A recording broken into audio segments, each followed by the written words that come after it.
particularly across the far north of Scotland. Elsewhere, though, this weather front pushes in with an area of low pressure, so some quite brisk southerly winds picking up across southwestern areas. And the rain will persist for many central areas into Wales, parts of central England, some northeastern areas of England as well.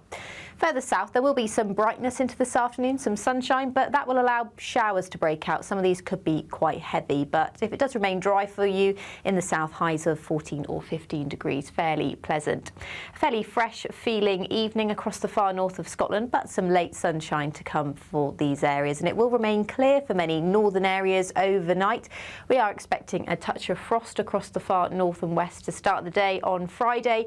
Northern Ireland still seeing some of that rain and cloud into this evening. That should clear through the night, as will this main band of rain as it pushes south and eastwards into this evening. So a continued risk of some quite heavy showers through this evening, but it will become somewhat drier for more northern areas as the night goes on.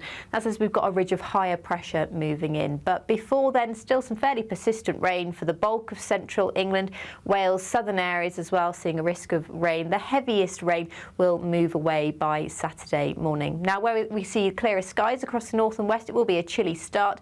Elsewhere, temperatures around 4 or 5 degrees to start the day and start the weekend. Saturday is looking like the best day of the weekend, the best of the sunshine across the north and west at first, but it will push eastwards into the afternoon. Further west, though, the next band of rain does push in for Saturday evening, and that brings the idea for Sunday of more rain to come, so a much wetter day on Sunday compared to Saturday. Expect warm spells with the odd rude interruption. Boxed Boilers sponsors the weather on GB News. It's the final week to see how you could win £30,000 in tax-free cash. You wouldn't need to treat yourself to a holiday. There's also a terrific £10,000 to spend on a Riviera travel holiday of a lifetime for two. So whether you fancy a cruise or an escorted tour, you'll have over 30 worldwide destinations to choose from. But you have to hurry because time is ticking. For another chance to win, text WIN to 63225. One entry costs £2.50 plus one standard network rate message. Or text BONUS to 63225. 5 entries cost £5 plus one standard network rate message. Go to gbnews.com/win. Entries start at £2.50. Call 0903 686 3232. Calls cost £2.50 plus your network access charge. Or post your name and number to GB19 PO Box 8690 Derby DE1 9TT. UK only. Entrance must be 18 or over. Lines close at 4 p.m. on the 27th of February. Please check the closing time if listening or watching on demand. Good luck. GB News Breakfast, every day from 6 a.m. Welcome to our studio, Amelia Foster, Sienna Ansell and Lottie Gray. He was.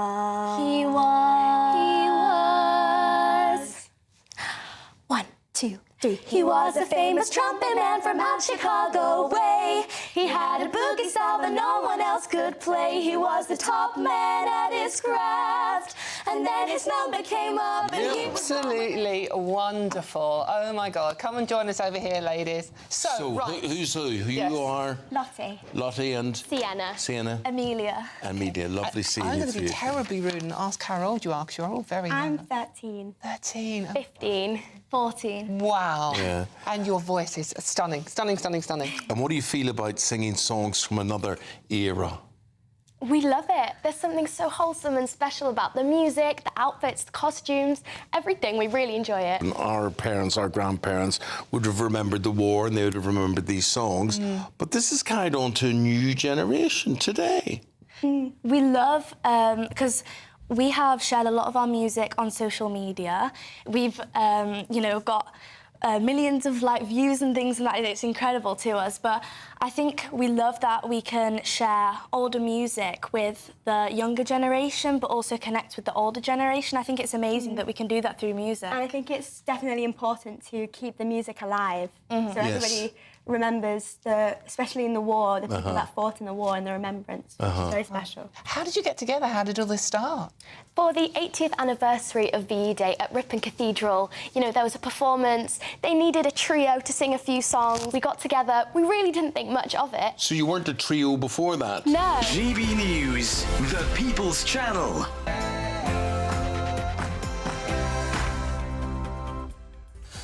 A very, very good afternoon to you and a happy Friday. It's 3 p.m. Welcome to Martin Daubney Show here on GBNews, broadcasting live across the UK. All the very latest news, debate and analysis all the way through until 6 p.m. We've got a cracking show for you today. Here's what's on your menu. Very disappointing result. Incumbent governments quite often get results like that mid-term, but I do understand that voters are frustrated, they're impatient for change. I will keep on fighting for those people for as long as I've got breath in my body. It's a Starmageddon as Labour collapses in the Gorton and Denton by-elections. Keir Starmer finds himself caught in a deadly populist crossfire. Greens to the left, Reform to the right, and with nowhere left to U-turn out of trouble. Today I'll ask, is the party over for Labour? And how long can our pummeled Prime Minister limp on? The Denton by-election is a victory. Yes, it's a victory for sectarian voting. It's a victory for cheating in elections. And Nigel Farage says the Greens' win last night would embolden the radical left as reported family voting to the police. On today's show, I'll ask, will the Muslim vote radicalise British politics? And how concerned should we be? The Green Party used to stand for climate change and nuclear disarmament, but has it become a wolf in sheep's clothing? On today's show, I'll be joined in the studio by the Green Party's former deputy leader, Shara Ali, who claims that Zach Polanski is divisive and exacerbating and exemplifying the worst excesses of sectarian politics.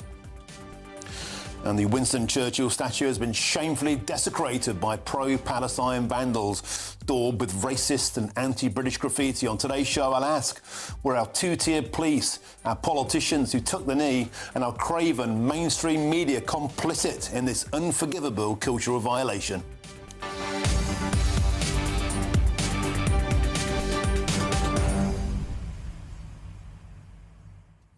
Welcome to the show. The great political reset is upon us, was last night. The death of the old guard and the birth of the new. The sun sets on the previous two-party control. A new, more revolutionary politics to the left and to the right seems to be the menu, seems to be the appetite for the British electorate. Where does this leave Sir Keir Starmer? Already the most unpopular PM in history, and that's before an unprecedented swing towards the Greens in one of the safest seats in the country. The Muslim vote switching to the Green Party, a vote the Labour Party depended upon, like the student vote, the metropolitan vote. Is Gorton and Denton a watermark, a template for a new type of politics where everything is up for grabs? And how long can Sir Keir Starmer survive after his own MPs are rising one by one against him? Get in touch, gbnews.com/ is the way to do so. Or you can use the QR code on your screens now. We've got a great show ahead, but here's your headlines now with Sam Francis.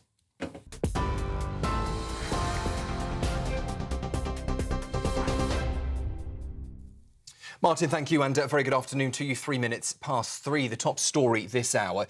Nigel Farage has said Reform UK has reported claims of family voting in the Gorton and Denton by-election to a police and the Electoral Commission, raising what he calls serious questions about the integrity of the result. Reform's Matt Goodwin came second, more than 4,400 votes behind Green candidate Hannah Spencer, who described her party's victory last night as seismic. Labour pushed into third place in a seat it hasn't lost since 1931 and called the result very disappointing. The Greens, well, they say that accusations of cheating are straight out of the Trump playbook. Greater Manchester Police and the Electoral Commission have been approached for comment, though at this stage they have not responded. Sir Keir Starmer, meanwhile, well, he vowed to keep on fighting despite Labour's third-place defeat in the by-election. It's a very disappointing result. Incumbent governments quite often get results like that mid-term, but I do understand that voters are frustrated, they're impatient for change. And I came into politics, late in life as it happens, to fight for change for those people who need it, the people who need an NHS that works for them, to be able to get a doctor's appointment when they need it, to get the money they need in their pockets to pay their bills, and to have a decent and better life. And I will keep on fighting for those people for as long as I've got breath in my body. Well, let's just bring you a breaking update on the situation in central London, where we heard earlier that a 38-year-old man has been arrested after Sir Winston Churchill's statue was sprayed with red graffiti paint in Parliament Square. We now have confirmation from police that he has been further arrested on suspicion of supporting Palestine Action, a currently proscribed organisation under the Terrorism Act. That statue was daubed with phrases including Zionist war criminal and free Palestine. The Met Police say officers arrived within just 2 minutes of the situation unfolding and arrested the suspect on suspicion of racially aggravated criminal damage, and now further arrested on suspicion of supporting Palestine Action. Downing Street has called the attack completely abhorrent, saying Churchill was, quote, a great Briton who must be respected. An Afghan asylum seeker has been jailed for 14 years for raping a vulnerable woman in Southampton. Musafa Hatak followed the victim after she was asked to leave a bar in July 2022. A voicemail captured her telling him to stop before she later woke up in his home. The judge told him the Home Office would now consider whether to deport him. A legal challenge against the government plans to house asylum seekers at the military camp in East Sussex. Well, it has now been dismissed. Crowborough Shield had opposed proposals to house up to 540 men at the site. 27 are already there despite local protests. The Home Office confirmed it will now go ahead.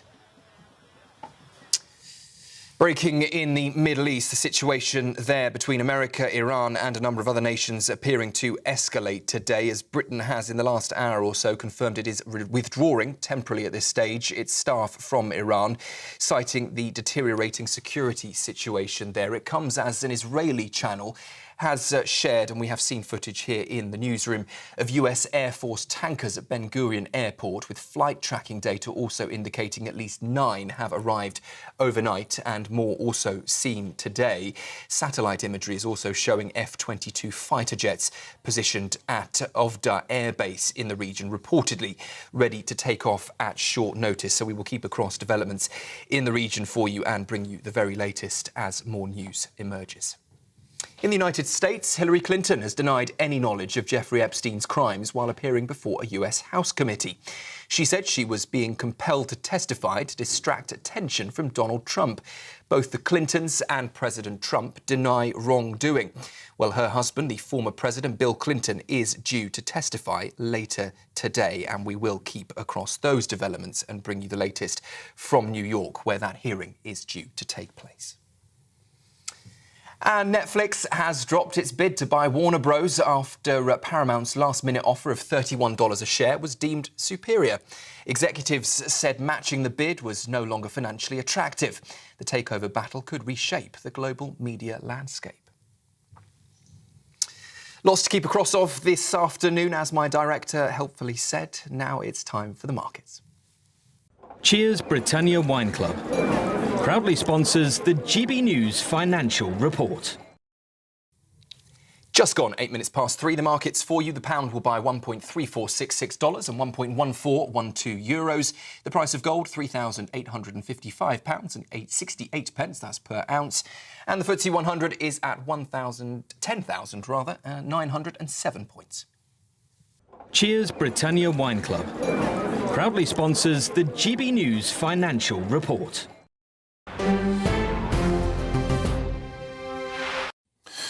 Thank you. Got some breaking news for you now. Let's speak with our national reporter Will Godley to get an update on the desecration of the Winston Churchill statue at Parliament.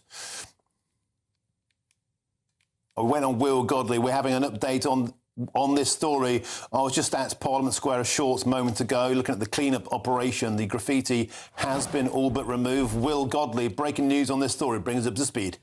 Well, Martin, good afternoon to you. We've just heard an update from the Metropolitan Police, who, of course, were quick to the scene after a man was seen spray painting, red spray paint graffitiing pro-Palestinian slogans onto the Winston Churchill statue outside the Houses of Parliament. Phrases including Zionist war criminal, free Palestine, stop the genocide, genocide, never again is now, globalise the Intifada, and also a phrase in Dutch which appears to translate to greetings from The Hague. Well, the Metropolitan Police have given us a update in the last few minutes where they have said the man arrested earlier has been further arrested on suspicion of supporting Palestine Action, which is a prescribed organisation under the Terrorism Act,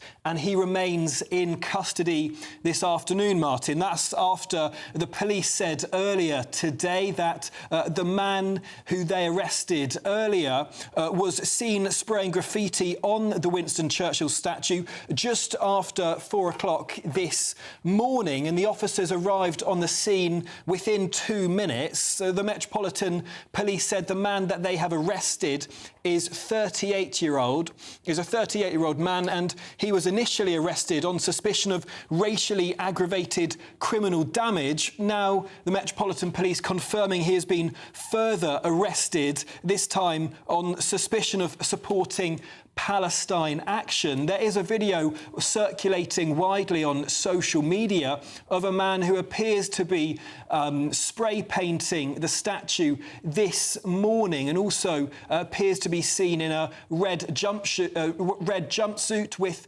words that appear to show the words "I support Palestine Action" on them. But as of right now, the update from the Metropolitan Police is that the man who has been arrested, this 38-year-old man, has now been further arrested on suspicion of supporting Palestine Action, Martin.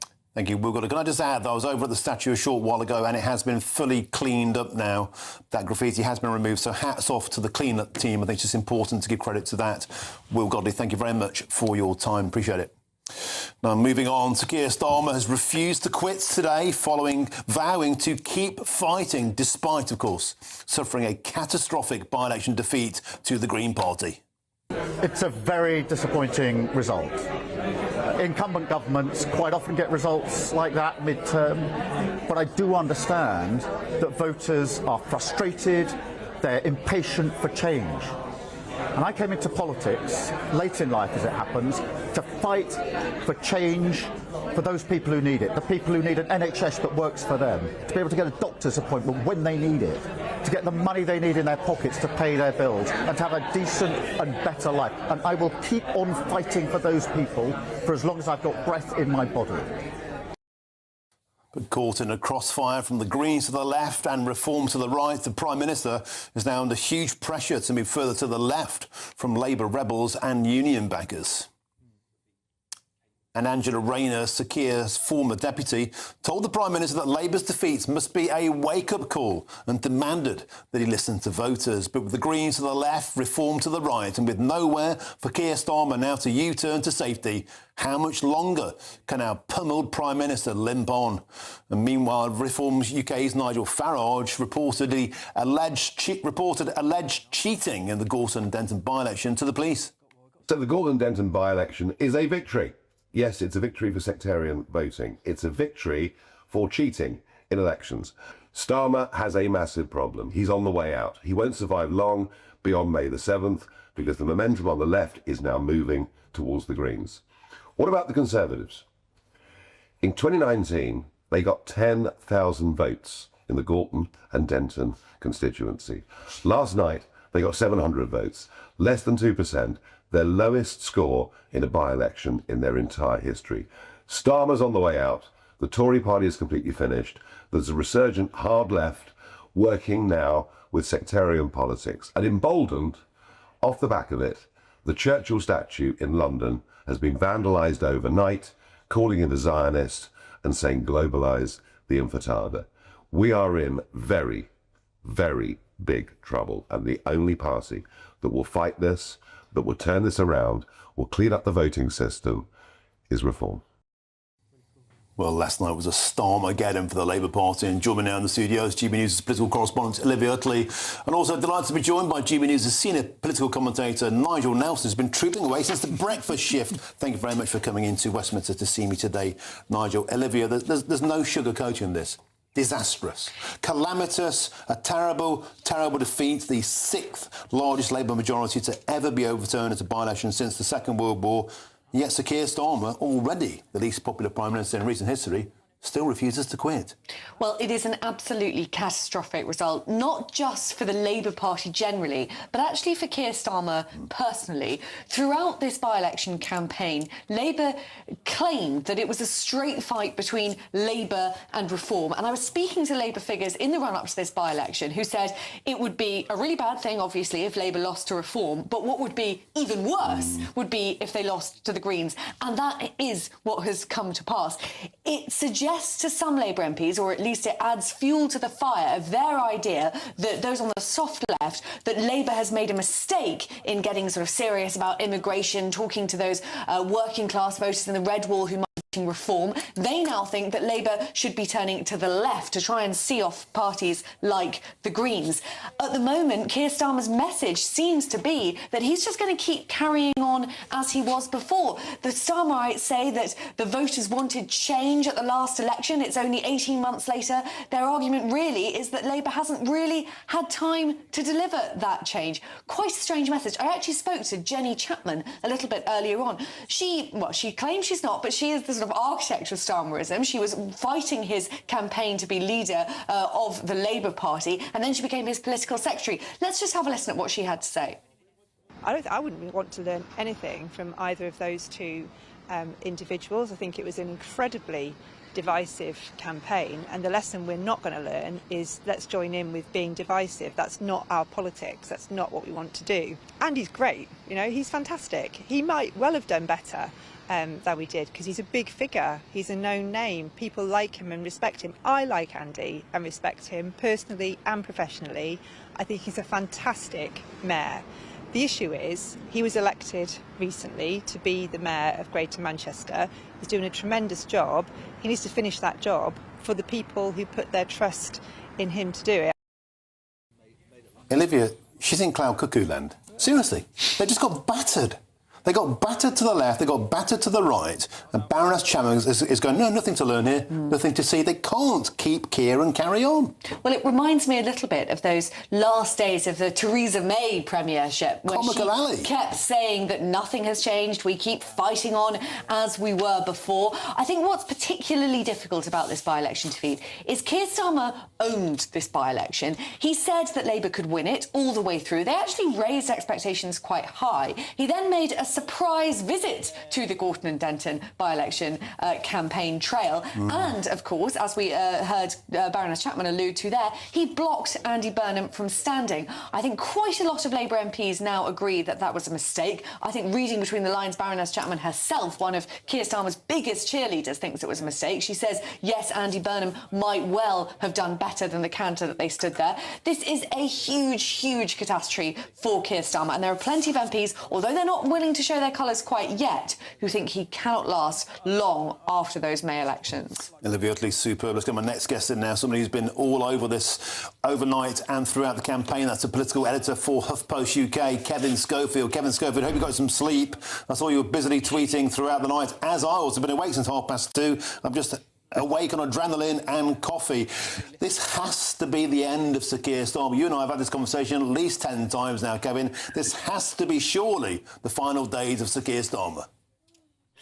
Yeah, I mean, I don't see him surviving long past May. I mean, I think the fact that those elections are coming in May, ironically, maybe protecting him right now, because there just isn't time to dump him now and replace him in time for those elections. So I think they're stuck with Keir Starmer basically now until May. The one other thing that's keeping him in place, though, Martin, is the fact that there is no obvious alternative, and I think that is foremost in the minds of a lot of Labour MPs. A lot of them don't want West Streeting, so they wouldn't want to get rid of Keir Starmer if he's only going to be replaced by West Streeting. And Angela Rayner still has this tax issue hanging over her. She's still waiting on HMRC to conclude their investigation into her tax affairs. So she's a little bit stymied as well. So they're kind of stuck with Keir Starmer at the moment as a sort of least worst option But there's no doubt at all from Labour MPs that I've been speaking to today, they're at the end of their tether. I mean, they were pretty miserable beforehand, to put it mildly. After last night, they are really, really panicking, and they've given up on Keir Starmer. They want him gone, and it's now just a question of when and who it is that becomes Prime Minister instead. Kevin Schofield, the Labour backbenchers are revolting. Nadia Whitten, the MP for Nottingham East, my home city, she was the first up the ladder. She's saying we need change at the top and serious lessons must be learned. It is those running our party who are to blame. Can I ask you a question? Do you think that we might start seeing those kind of lefties who have always been pro-Gars, who have always been actually Green Party aligned? Do you think, like we've seen with the Conservatives going to reform, we might start seeing a few of the hardline lefties clearing off to the Green Party, crossing the floor? I think that's maybe less likely. I think a lot of Labour MP, well, all Labour MPs really have this tribal affinity with the party. You know, I think it takes a lot for them to give up the Labour Party. They would rather bring the Labour Party back to where they are, rather than, as they would see it, leaving it to the right to basically control the Labour Party.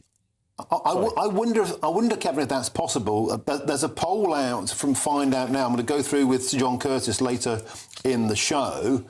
Labour are looking to be down to 29 seats, and that was before last night. The entire cabinet, including Sir Keir Starmer, David Lammy, Wes Streeting, Shabana Mahmood, Darren Jones, all losing their seats to the Green Party and probably their free suits.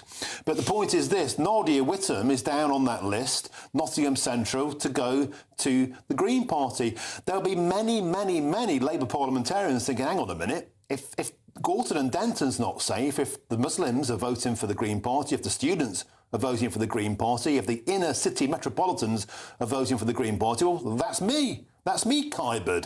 There must be hundreds of MPs in the Labour Party today thinking, if I stick around in this party, I'm a dead duck. No, undoubtedly, and I think that is what's causing this panic. You know, they are looking at the same opinion polls as we are. They're looking at that result last night, how Labour's vote collapsed. They're looking at the size of the Green majority, and they're looking at their own majority and thinking, I'm not coming back. There's no chance I'm coming back. And that makes them very difficult for the Labour Party whips to control. And the party is almost unwhippable right now. There is so much anger about Keir Starmer. I would still be very surprised. There might be one or two might be tempted to jump ship to the Greens. But I think, as I say, I think they would much rather depose Keir Starmer and try and replace him with someone on the left, be that Angela Rayner, for instance, even Ed Miliband. Believe it or not, you know, that rumour is swirling around. I think they'd much rather take their chances with a more left-wing Labour leader rather than give up on the Labour Party, at least just yet. OK, Kevin Schofield, thank you for your expertise. As I appreciate your time. Thank you. Let's get some reaction from Nigel Nelson.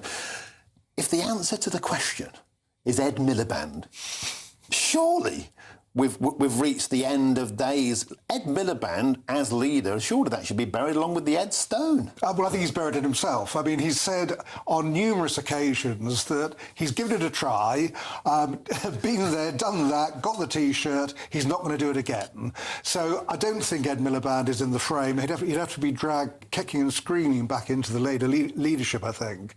I mean, yes, this is a disaster. I mean, I think Olivia's analysis was absolutely right, that you couldn't have thought of a worse result. Reform winning would have been bad.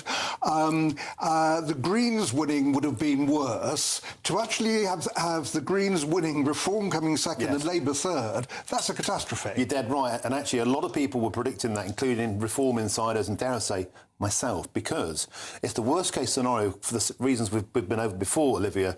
If a safe seat like that, the guaranteed Muslim bloc, has gone green, students gone green, inner-city metropolitans, young professionals go green, that's the entire Labour vote, more or less. And if they're jumping ship and they cannot out-reform reform in the centre, there's a barren wasteland. Well, exactly, and that's the problem for Labour, and Keir Starmer in particular. He ignored the Greens almost completely over this by-election campaign. He essentially acted as though they didn't exist at all, and he said that the only way to stop reform to those left-leaning voters was to vote Labour. Now, that has been categorically proved to be incorrect. The way to stop reform in Gorton and Denton, if you're a left-leaning voter, was to vote Green. Now, left-leaning voters in the rest of the country are going to see that picture and think, well, it's not a waste of a vote to vote Green. It's not a protest party anymore. We could seriously see a Zach Polanski prime ministership. Now, personally, I think that is very unlikely indeed. But the scale and the speed at which British politics is changing is astonishing, and Keir Starmer doesn't seem to have caught up with that. He says that he wants to reject the extremes of the left and the right. That's what he said to the pool on this morning's round. Well, those extreme parties, Green and Reform, between them got 70% of the vote in Gorton and Denton. That's not something that you can just reject out of hand. He has to be learning something from this, and so far, the people around him, Jenny Chapman, one of them, seems to be suggesting that there isn't much to learn. Well, if they don't wake up and smell the coffee, there's going to be hundreds of backbench MPs beating a track to the dole queue. Honestly, seriously. The Labour Party, they're going to be staring down the barrel of a P45. They won't take that lightly. No, I mean, if you look at the polls at the moment, you're absolutely right. It is always dangerous to take one by-election and try and extrapolate. I don't think it is one by-election, mate. Well, I think this is the canary in the mine. But we're working on one by-election at the moment, and to extrapolate then a national picture from it is almost impossible. The same goes with the polls. The polls will close the nearer we get to the general election. No, because if you... Well, they will. No, they always do. No. If you look at the council by-elections all the way through for the past year, a trend is emerging. People are rejecting the Labour Party, they're rejecting the Conservative Party, they're going for more populist left and to the right. Things are changing, and they're absolutely in cloud cuckoo land. They're going to have nothing to learn from them. Well, no, things are changing because we've ended the era of two-party politics and we're now in five-party politics. So, yes, there is that kind of change happening. God, beautiful. We've got 3 more hours of this. Thank you very much, Olivia. Thank you very much, Nigel. Now, still to come, an Afghan asylum seeker has been sentenced today to 14 years in prison for raping a woman. We'll have all the latest from outside the court. Yeah. An Afghan asylum seeker who continuously manipulated the court has been sentenced to 14 years after raping a girl who said he's left scars on every part of your life. More from today's sentencing, but first, here's your weather. Join me, Nana Akweer, for an informative, interactive news programme with a difference. It's fun. No, he didn't say that, Dave. I'm so surprised. I think there's an element of truth to that. Join me from 3 p.m. every weekend, only on GB News, Britain's news channel. Mornings don't have to be tiresome, especially if you have the right company. Wake up to news as it happens, opinion and debate, and of course, a little bit of entertainment too. Because when the kettle's on, we're on. That's Breakfast on GB News, a show worth waking up for. Every morning from 6 a.m. Only on the People's Channel, Britain's news channel. We'll spread the news, you spread the word. No matter the state it's in, this is our nation. Join me, Jacob Rees-Mogg, for a genuine, honest discussion on where we have been, where we are going, and where we are with the people who set the direction. Tune in to State of the Nation every Monday to Thursday, 8 to 9 o'clock. Only on GB News. Britain deserves a newsroom that puts the facts and your voice first. Well, and that's what you get on GB News. Lively debates, lively conversation. And we're not afraid to hold power to account. And each other. So join me, Andrew Pierce. And me, Miriam Gates, for Britain's Newsroom, weekdays from 9:30 on GB News. Exciting news. Every Friday, my Patrick Christie's Tonight Show is going to have a twist to it. We're welcoming some special guests. You.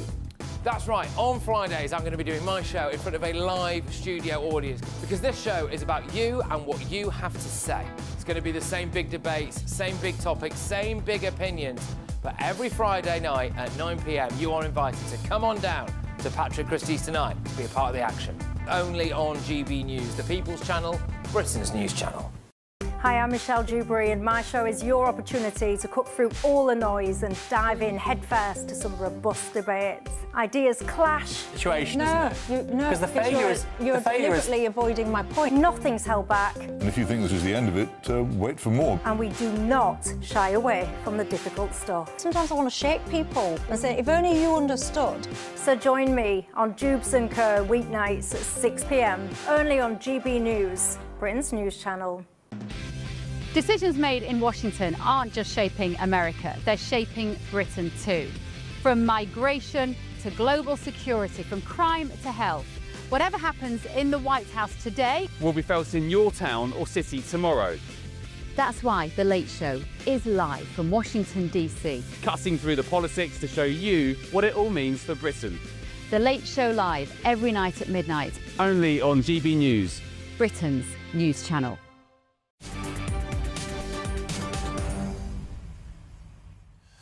Welcome back. It's 3:29. You're with me, Martin Daubney, here on GB News. Now, Afghan asylum seeker Mustafa Hotak has been sentenced to 14 years in prison for raping a woman in Southampton in 2022. And GB News reporter Isabel Fekulak has all the latest from outside Southampton Crown Court. Isabel brings up to speed.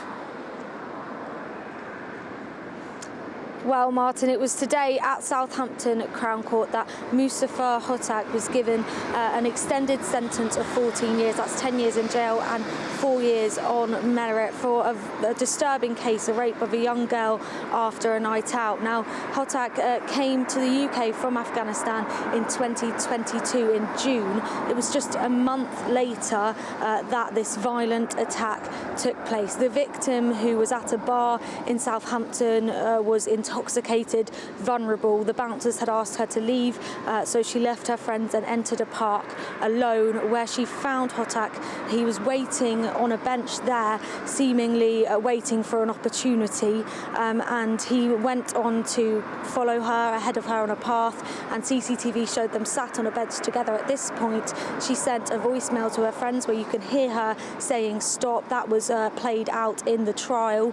She also made several attempts to share her location pin with her friends too. Now, she told the police that she does not remember leaving the bar, but what she does remember is waking up in the man's apartment and him raping her. Now, His Honour Judge G. Lucy said that this case has caused severe psychological harm to the victim, something that she'll live with for the rest of her life, but that his attitude in court caused even more upset. He continuously manipulated the court. He made several false alibi witness statements. He also originally identified himself in the CCTV, but then went on to say that it was his cousin that he saw in his CCTV. His cousin was then wrongfully arrested.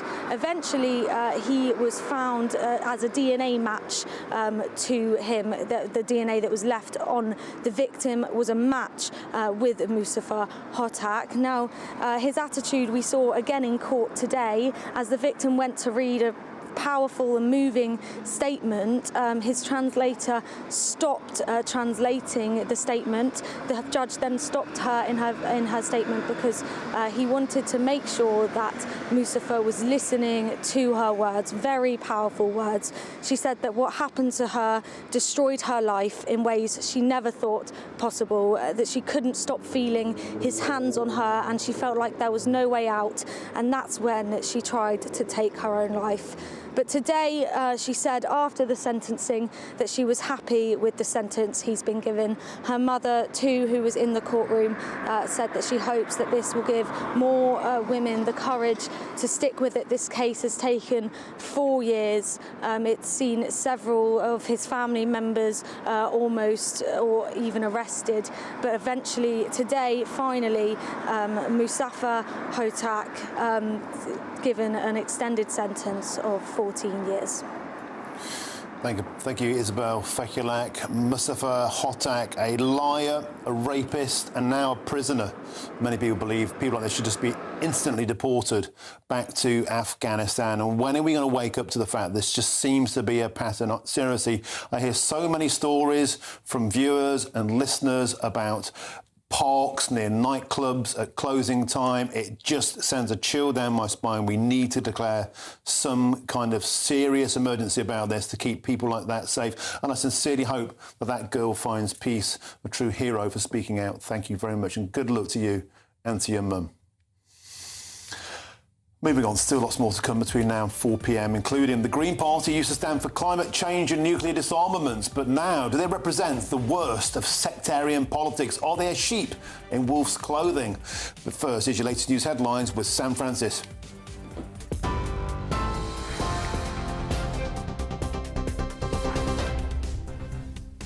Very good afternoon to you. 3:30. The headlines. Nigel Farage says Reform UK has now referred allegations of what he described as illegal family voting in the Gorton and Denton by-election to police and election officials.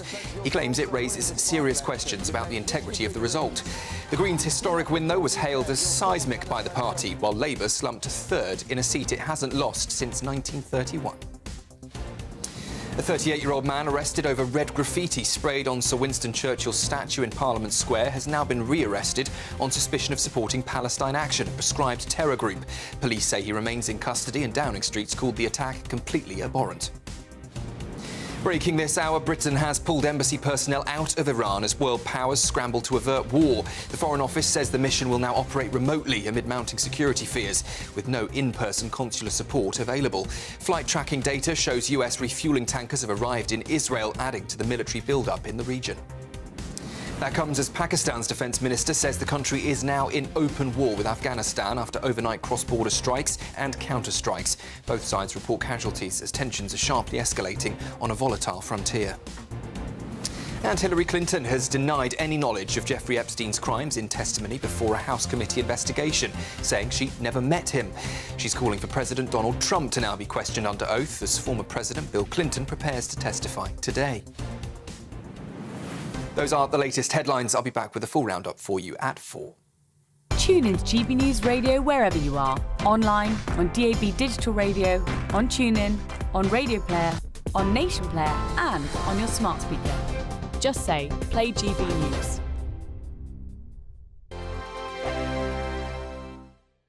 Hello, welcome to your latest GB News weather update brought to you from the Met Office. A bit of a dull start for many areas. Further rain to come through the rest of the day, particularly across the south, a risk of some quite heavy showers. But further north, we're away from these weather fronts, so it will be a drier day for many northern areas, particularly across the far north of Scotland. Elsewhere, though, this weather front pushes in with an area of low pressure, so some quite brisk southerly winds picking up across southwestern areas. And the rain will persist for many central areas into Wales, parts of central England, some northeastern areas of England as well. Further south, there will be some brightness into this afternoon, some sunshine, but that will allow showers to break out. Some of these could be quite heavy, but if it does remain dry for you in the south, highs of 14 or 15 degrees, fairly pleasant. A fairly fresh feeling evening across the far north of Scotland, but some late sunshine to come for these areas, and it will remain clear for many northern areas overnight. We are expecting a touch of frost across the far north and west to start the day on Friday. Northern Ireland still seeing some of that rain and cloud into this evening. That should clear through the night, as will this main band of rain as it pushes south and eastwards into this evening. So a continued risk of some quite heavy showers through this evening, but it will become somewhat drier for more northern areas as the night goes on. That's as we've got a ridge of higher pressure moving in. But before then, still some fairly persistent rain for the bulk of central England, Wales, southern areas as well, seeing a risk of rain. The heaviest rain will move away by Saturday morning. Now, where we see clearer skies across the north and west, it will be a chilly start. Elsewhere, temperatures around 4 or 5 degrees to start the day and start the weekend. Saturday is looking like the best day of the weekend, the best of the sunshine across the north and west at first, but it will push eastwards into the afternoon. Further west, though, the next band of rain does push in for Saturday evening, and that brings the idea for Sunday of more rain to come, so a much wetter day on Sunday compared to Saturday. Thank you to our global community for watching and listening to GB News. We're not only the #1 news channel in Britain, we're chosen by you around the world. Good afternoon, this is the latest AI travel news from gbnews.com. On the A90 Forfar Road, traffic is restricted due to a road incident. On the M4 westbound, delays persist from junction 23A at Mega to junction 26 at Malpas. In Norfolk, the A47 westbound is shut between the A1122 and the A10 after a crash, reopening around 7:30 this evening. On Warwickshire's M6 northbound between the M1 and junction 1, a collision has closed a lane, clearing by 4:45. And on the trains, cross-country has disruption between Basingstoke and Southampton Central. South Western Railway reports disruption. For more travel news, go to gbnews.com.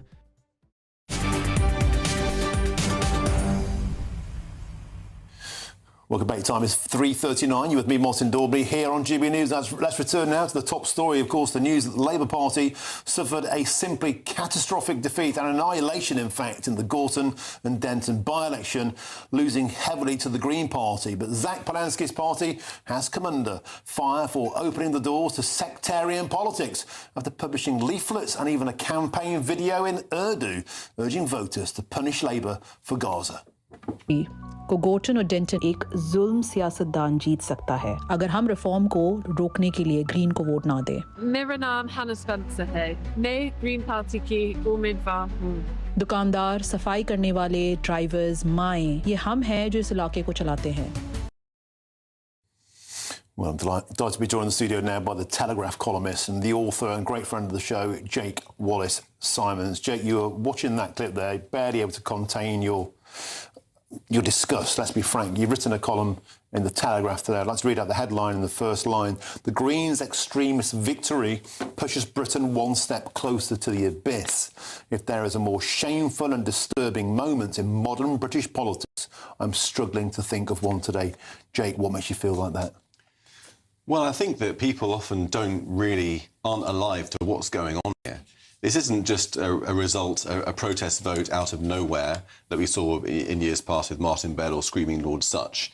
This is part of a concerted effort by well-organised and well-funded Islamists to exert increasing control over our democracy with the goal of imposing Sharia law. And that sounds like a conspiracy theory, but all one needs to do is go back to 2015, read the report produced for the government by Sir John Jenkins about the Muslim Brotherhood, which lays out exactly how they work, infiltrating the institutions and levers of democracy in their host country to try to impose Sharia incrementally, not resorting to terrorism straight away, but working over a generational timetable to gradually infiltrate society and change it in its image while everybody else doesn't realise what's going on. I think that's really what we're seeing. The Greens think they've done well. They've been manipulative in their way, talking out of both sides of their mouths to the white working class population. They've been talking about the cost of living. To the Muslim population, they've been talking about Gaza as if that's relevant to Manchester, which it isn't.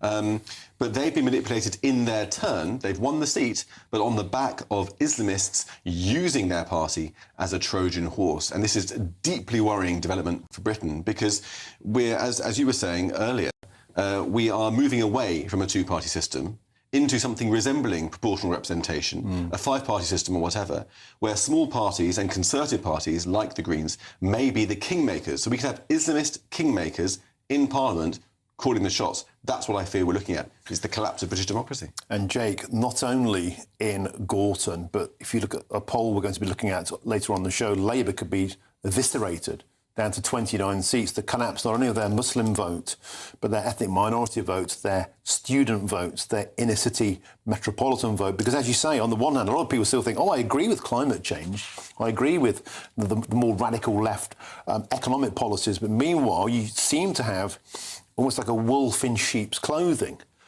The hardcore Muslim vote has found a home. In a sense, it's brilliant, but it's, for you as a Jewish man, it's chilling. Yeah, I mean, look, this is the culmination, again, of a very long process.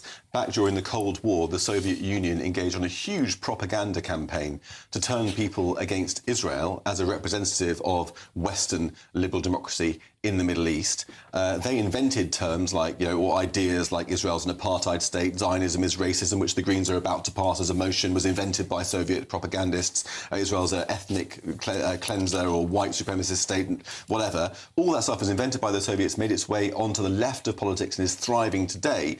Also, you've got the Muslim influence and the extremist Muslims, not all Muslims, we have to say that, and it's right, but the extremist Muslims, the Islamists, inherit their anti-Semitism really from the Second World War, from Hitler, when Hitler's anti-Semitism was blended with Arabic ideas and pumped into the Middle East by a figure called Hajj Amin al-Husseini, a propagandist. So these are the long-term streams that are coming together on the streets of Manchester in Britain in 2026, resulting in this political result which threatens to reshape our democracy in a very sinister image. Nigel Nelson, Jake paints a chilling picture there. As a Jewish man, he may well have concerns. Don't forget the synagogue attack in Manchester, the Manchester Arena bombing. Should we be concerned about the rise of a sectarian vote? Well, I mean, the way that Jake is presenting it is that it's some Islamist conspiracy. And if you're looking at what happened in Gorton and Denton, the Muslim vote there had no reason to be manipulated by Islamists.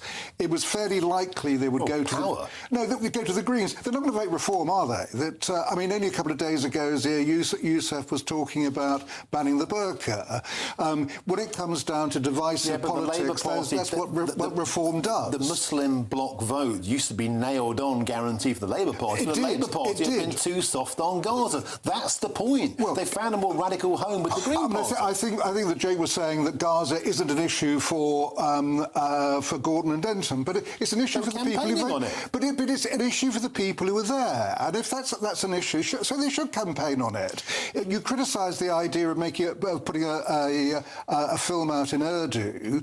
270,000 people in this country have Urdu as the first language. Doesn't mean they don't speak English. It happens to be their first language. If you're targeting voters, which is what every political party does, why not put it out in a language that they understand? I'm afraid this is woefully naive. Anyone who knows anything about the Muslim community and how it works in this country, from the 2015 report onwards, knows that there's a big problem with being manipulated by Islamist leaders who appoint themselves as leaders of the community, intimidate the community into towing their extremist line. There are repercussions for anybody who steps outside of that worldview, who seeks to assimilate more or be more pro-Western, and makes Gaza into the central identifying factor in Britain. Gaza should not be what political parties are campaigning about as a central issue where you've got so many other things going on in our country that affect everyone's day-to-day lives. In a free society, surely you can choose what you think is the major issue. It's a free society that's being exploited by Islamists, and as a result of decades of ghettoisation, mass immigration and a lack of assimilation, this is where we're at today. Powerful stuff. Jake Wallace-Simons, thanks for visiting us today in the studio in Westminster. Nigel Nelson, of course, thank you as ever. Gentlemen, superb stuff. Now, coming up next, the Winston Churchill statue has been shamefully desecrated by pro-Palestine vandals at Parliament Square. As you can see, there are pictures on your screen. Mercifully, that graffiti has now been cleaned off. But first, here's the forecast for some of the top European destinations.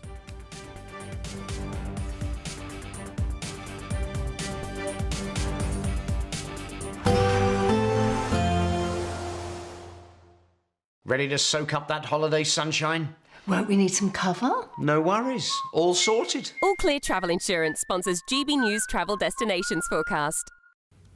Hello. Temperatures dropping a touch in the Canaries over the next few days. Small chance of 1 or 2 showers here as well. Sunny spells for most of Italy and Spain. There's a cool breeze coming down from the north across much of Greece. 1 or 2 showers possible close by to Athens. Mostly set fair across Italy, and as I said, for Spain and Portugal too. Maybe just the odd shower in eastern Spain. Small chance of a shower for the Canaries also, but still some good spells of sunshine, and temperatures will be on the rise as we head into next week in Greece. All Clear Travel Insurance sponsors GB News Travel Destinations Forecast.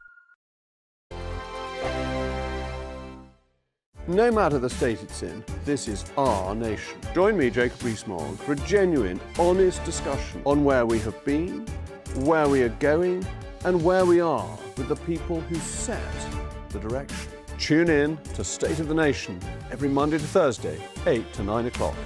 Only on GB News. GB News Breakfast, every day from 6 a.m. Ask you though about this measles increase and why it is happening, why this outbreak, and why so many people are unvaccinated? Well, it's a worry. Measles is not a trivial infection, as you well know. It can cause nasty illnesses. Did you have it as a kid? I did. Yeah, I did, as well, and my son had it as well. But Ellie hasn't. No, I was vaccinated. Good. As a well, newborn. vaccination is very, very effective and very safe.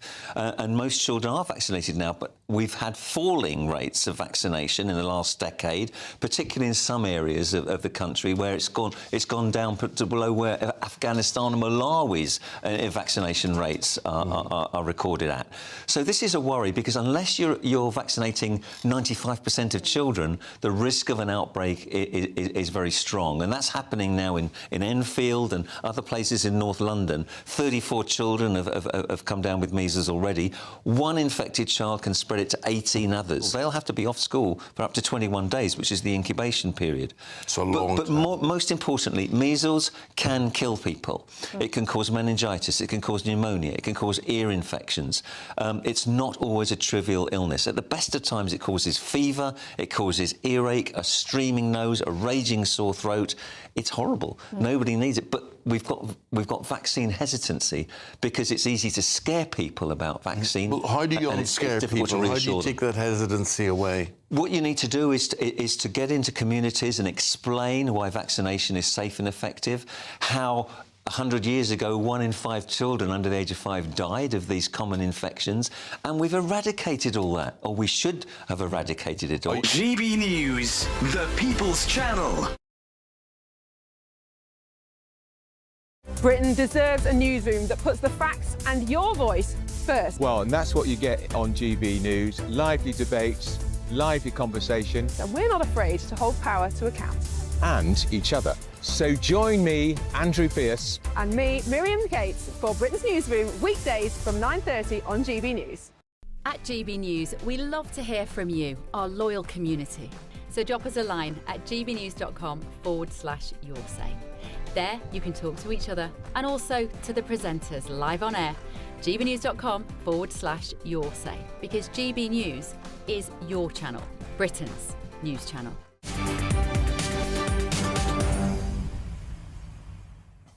It's 10 to 4 with me, Martin Daubney, here on GB News. Now, a man has been arrested after the statue of Sir Winston Churchill in Parliament Square was defaced with graffiti. The words Zionist war criminal and Free Palestine was spray-painted in red across the statue of the former Prime Minister. And this isn't the first time, of course, that statue has been defaced. In 2020, the words "is a racist" were sprayed on the side of the statue by protesters. And as you'd expect, Extinction Rebellion couldn't resist plastering their flags all over the bottom of Winnie's statue. In recent years, the statue has been boarded up, of course, to protect it from these sorts of incidents. And earlier on today, I went to have a look at the statue for myself. One-sided version of history where Britain is only complicit in wrongdoing and evil, and it all precipitates itself in cretinous acts like happened here. On the ground here, you can still smell the paint. It's been removed. If you walk around here to the arm just up there, there is quite hard to see with the camera, but there is still paint there. They haven't done the job. Right, Nigel Nelson, my point is quite simple. There's a crushing sense of inevitability about Winston Churchill being graffitied and targeted once again. They know it hurts us. They specifically target these people, haters. What are they playing at? Well, I mean, basically it goes back to history. That we're going back 100 years when Winston Churchill was colonial secretary. He backed the Balfour Declaration, which called for a home for Jews, and that was on Palestinian land. So as I say, this has been going for 100 years, and that's the Zionist war criminal bit. Of course, this is completely unacceptable behaviour. Of course, it's a disgrace. And you're right. I think that you target someone like Winston Churchill because he's such a hero to the British people. They've been brainwashed at schools. Academia is part of the problem. Our political class is part of the problem. Don't forget, Sir Keir Starmer took the knee to Black Lives Matter. Right after they desecrated these statues, patriots went to defend that statue the following week, and they were batoned by the coppers. They were shown the boot by the old Bill. This is the point. It divides Britain. They know that. And there's a specific sense that it's targeted because they know it hurts us. And I think it's deeply, deeply worrying that these people live amongst us. Well, I mean, we both agree that they target Winston Churchill's statue because he is an icon to Britain. All I'm saying is that they are actually using history as their justification. Do you know, for around the corner doing from it. there, when I walk back, there's Nelson Mandela. He was once one of the FBI's most wanted terrorists, right? Nobody ever graffitis that. If they did, then the mainstream media, the political class, would scream absolute murder if anybody went near it. But there's a sense of, oh, well, you know, Winston Churchill was a racist. He deserves it. Well, fortunately with Nelson Mandela, we don't have white supremacists in this country who might well go and graffiti that statue. Oh, that's good to hear, because the Prime Minister seems to think the country's full of white supremacists. No, I don't think he does. No, I think he thinks that the country is becoming full of people who lean to the right, which is slightly different. And yeah, that precipitates itself in a bad vote. Look, this is a hugely controversial debate. I'm still absolutely seething about what happened. You can still smell the paint around Winston Churchill, our finest ever parliamentarian. We need more people like Winston Churchill in Parliament right now. The country might have half a chance. Now, stick with us, because after the break, there'll be full analysis of Labour's dramatic collapse in the Gorton and Denton by-election, a Starmageddon for Keir Starmer. How long can our pummeled Prime Minister limp on? That's next.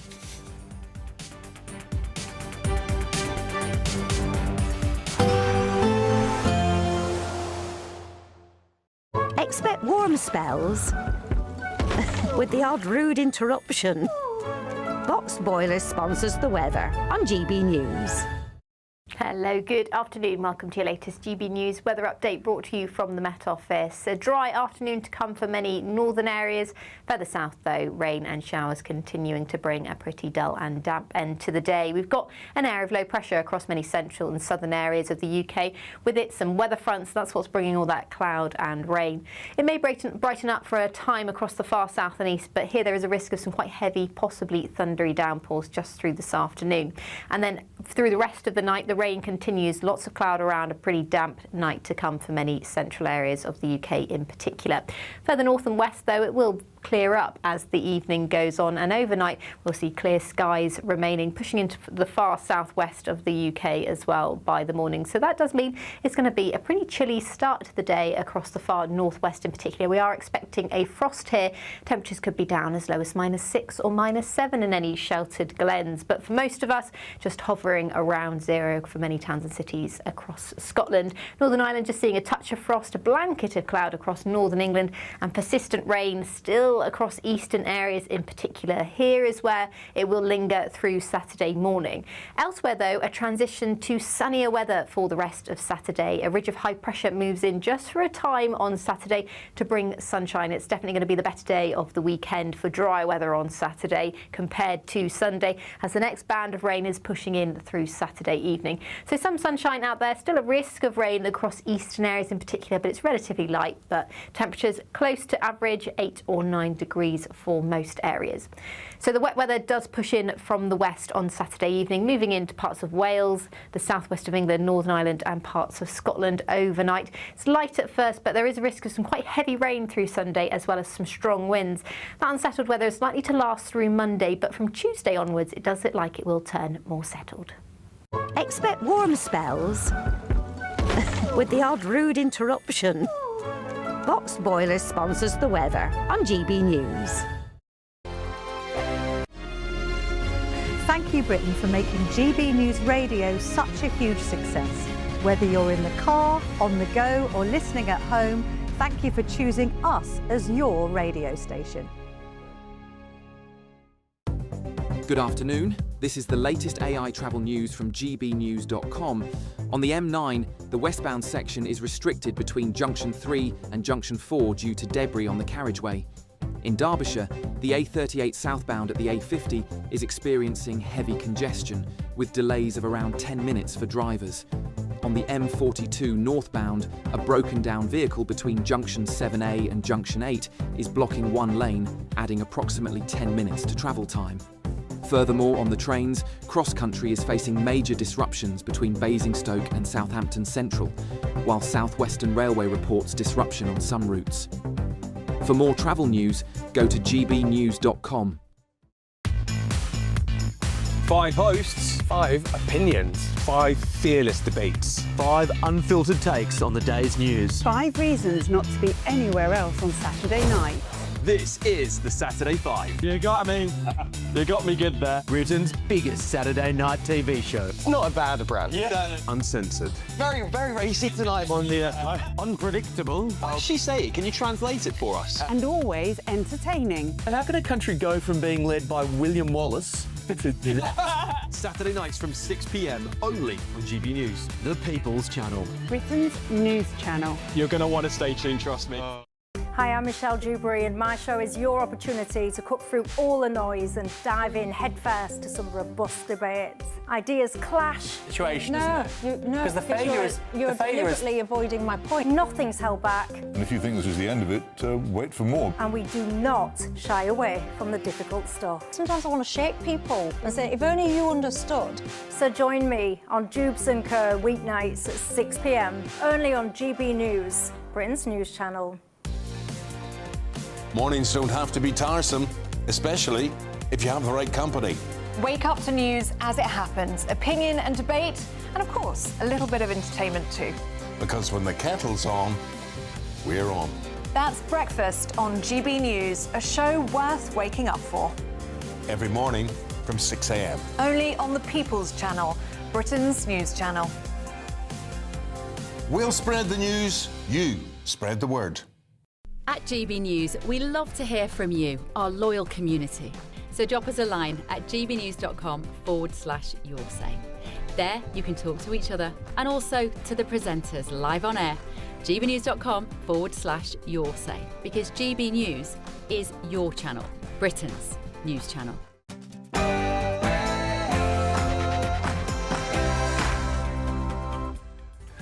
Very, very good afternoon to you and a happy Friday. It's 4 p.m. Welcome to the Martin Daubney Show here on GB News, broadcasting live across the UK. We've got all the very latest news, debate and analysis until 6 p.m. We've got a cracking show and here's what's on your menu.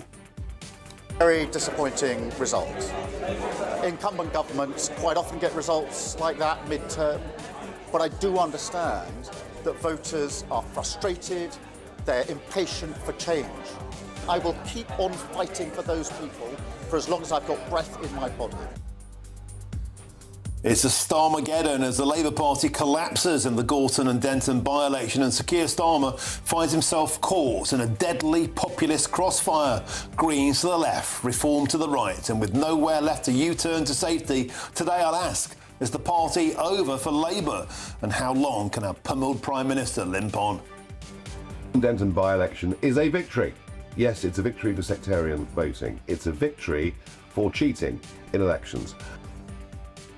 Nigel Farage says the Green Party's win last night would embolden the radical left as he's reported family voting to the police. On today's show, I'll ask, will the Muslim votes radicalise British politics, and how concerned should we be? And the Green Party used to stand for climate change and nuclear disarmament, but has it become a wolf in sheep's clothing?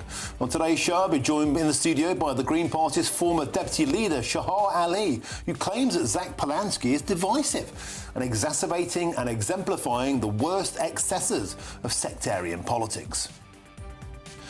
And the Winston Churchill statue at Parliament Square has been shamefully desecrated by pro-Palestine vandals, daubed with racist and anti-British graffiti. On today's show, I'll ask the question, were our two-tiered police, our politicians who took the knee, and our craven mainstream media complicit in this unforgivable act of cultural violation?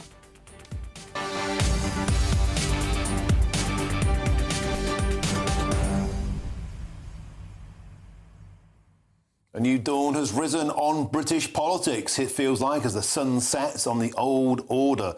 Annihilation for the Labour Party in one of their safest seats, a seat they've held for almost 100 years. From nowhere, a more radical left Green Party takes to the fore, their biggest by-election victory ever. Meanwhile, to the right, Reform UK consolidate their vote, leaving the Labour Party in the middle, frozen in the headlights and simply running out of road. How long can this go on? How long can the nation endure a zombie parliament with a prime minister who simply has no mandate? His own MPs now turning against him. And yet, shamefully, There is no rival, no replacement waiting in the wings. The country limps on as a new dawn rises on British politics. Let me know your thoughts. Get in touch. gbnews.com/your say is the way to do so. You can scan the QR code on your screens now. But let's have your headlines now, and here is Sam Francis.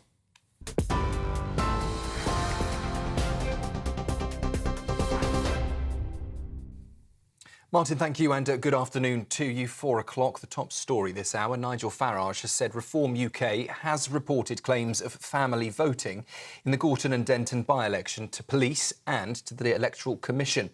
He claims it raises serious questions about the integrity of last night's result. Reform's Matt Goodwin came second, more than 4,400 votes behind Green candidate Hannah Spencer. She described her party's victory as seismic, while the Greens say accusations of cheating are straight out of the Trump playbook. Meanwhile, Sir Keir Starmer has vowed to keep on fighting despite Labour's third-place defeat in a seat it hasn't lost since 1931. It's a very disappointing result. Incumbent governments quite often get results like that mid-term, but I do understand that voters are frustrated, they're impatient for change. And I came into politics, late in life as it happens, to fight for change for those people who need it, the people who need an NHS that works for them, to be able to get a doctor's appointment when they need it, to get the money they need in their pockets to pay their bills, and to have a decent and better life. And I will keep on fighting for those people for as long as I've got breath in my body.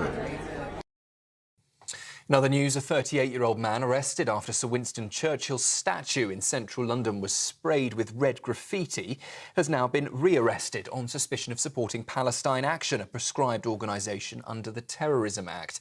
The statue was covered with phrases including Zionist war criminal and Free Palestine in the early hours of this morning.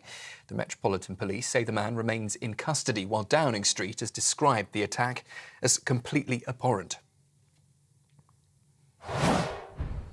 Well, next to the breaking developments in the Middle East, in Iran and United States, world powers scrambling this afternoon to prevent war, as Britain has also pulled its embassy staff out of Iran amid fears of an imminent US military strike in the coming hours. The Foreign Office has said personnel have been withdrawn because of what they described as a sharp deterioration in the security situation in Tehran. Flight tracking data has also shown American refueling tankers arriving in Israel overnight, adding to the massive surge of military assets now entering the Middle East. Underscoring the global concern, shipping companies are now also rerouting vessels from the Red Sea, and markets are jittery as investors are pricing in the risk of any possible conflict. And although nuclear talks are set to continue between Iran and the United States next week, at this stage there is still no breakthrough. Well, that comes as Pakistan is in open war with Afghanistan, according to its defence minister, after overnight strikes on both sides of the border. Islamabad carried out airstrikes in Kabul just hours after what it says was an Afghan cross-border attack. Casualties have been reported on both sides as tensions are sharply escalating. In the United States, Bill Clinton is about to testify to a congressional panel about his links to the late sex offender Jeffrey Epstein. It follows testimony last night from his wife Hillary, who accused Republicans of asking bizarre questions and protecting Donald Trump from scrutiny. She also denied any knowledge of Jeffrey Epstein's crimes while appearing before that US House committee.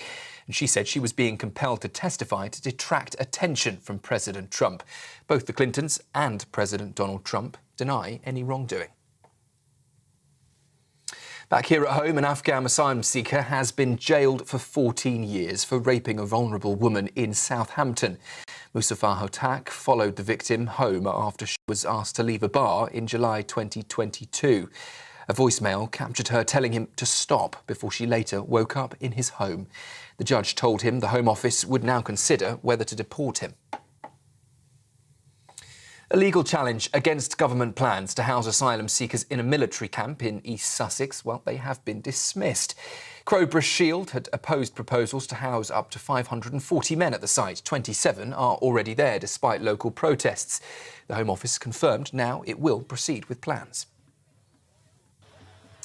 And Netflix has dropped its bid to buy Warner Bros. After Paramount's last-minute offer of $31 a share was deemed superior.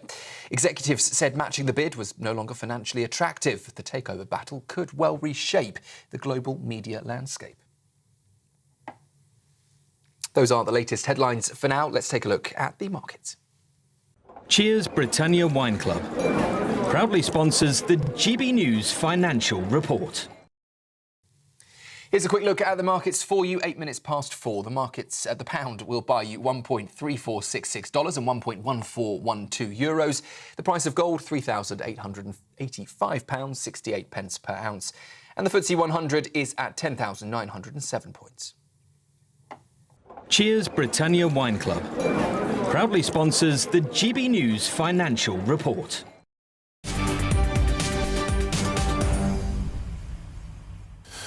Thank you, Sam. Now, despite facing a Starmageddon in Gorton and Denton last night, today Sir Keir Starmer has refused to quit, vowing to keep fighting despite that catastrophic by-election defeat to the Greens. It's a very disappointing result. Incumbent governments quite often get results like that mid-term, but I do understand that voters are frustrated, they're impatient for change. I will keep on fighting for those people for as long as I've got breath in my body.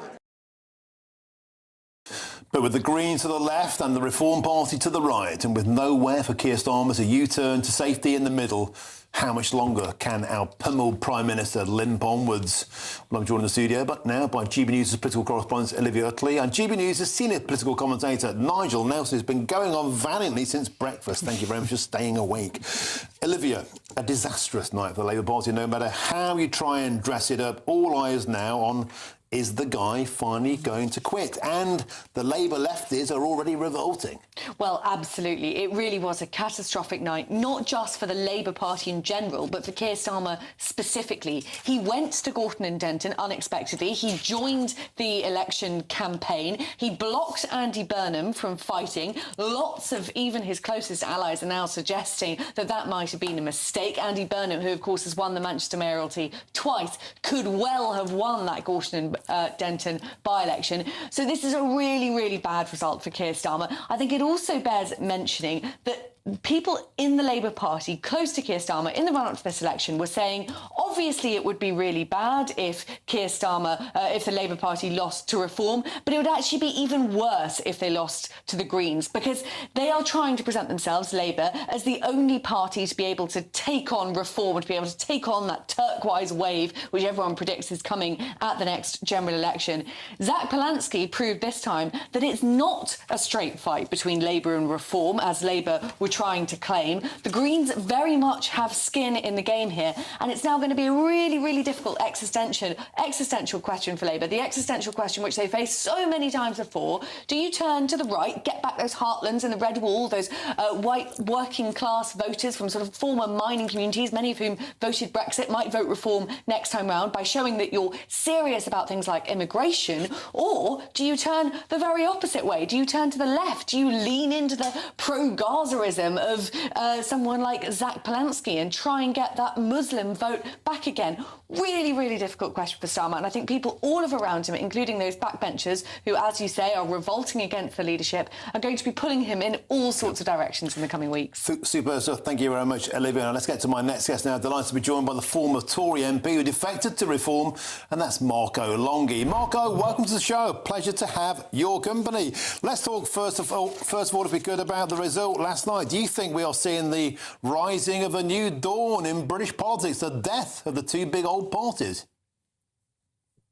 I think Reform had already established that that is in fact the case. What we have seen, though, is with the Greens now, that there is so much upset amongst the left-wing leaning population. They are so upset with Keir Starmer and the current Labour Party that they are moving away from Labour. So it's all up in the air now. It's politics as I've never known it before. Marco Longhi, there was a lot of talk last night, of course, about family voting, sectarian voting in Gorton and Denton. You would know about this.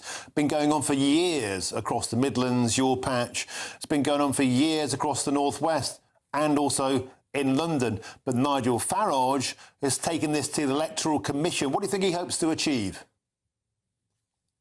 Well, let's just hope that the Electoral Commission looks at this very, very seriously. And I've commented on Twitter about this the moment I saw that the very organisation the Electoral Commission had commissioned, called Democracy Volunteers, their director actually published a report in advance of the results being announced, which has never, ever happened before. That they are so seriously concerned about this, and that maybe they even felt that by publishing the report they could halt proceedings. I don't know. This is extremely serious, what has happened. I'm sure that Reform, the party, Nigel, are taking serious legal advice about this, and let's see where this goes. I don't really think I should be commenting any further than that, other than to say, look, I made the journey from Dudley to Gorton and Denton 8 times. And I knocked literally on hundreds and hundreds of doors. And what I can say is Labour voters are extremely upset with Keir Starmer. They are extremely upset that Starmer stopped Andy Berman from standing. And I met a number of them saying that they're voting Reform as a result of that. So we can say thank you very much to Keir Starmer for doing that.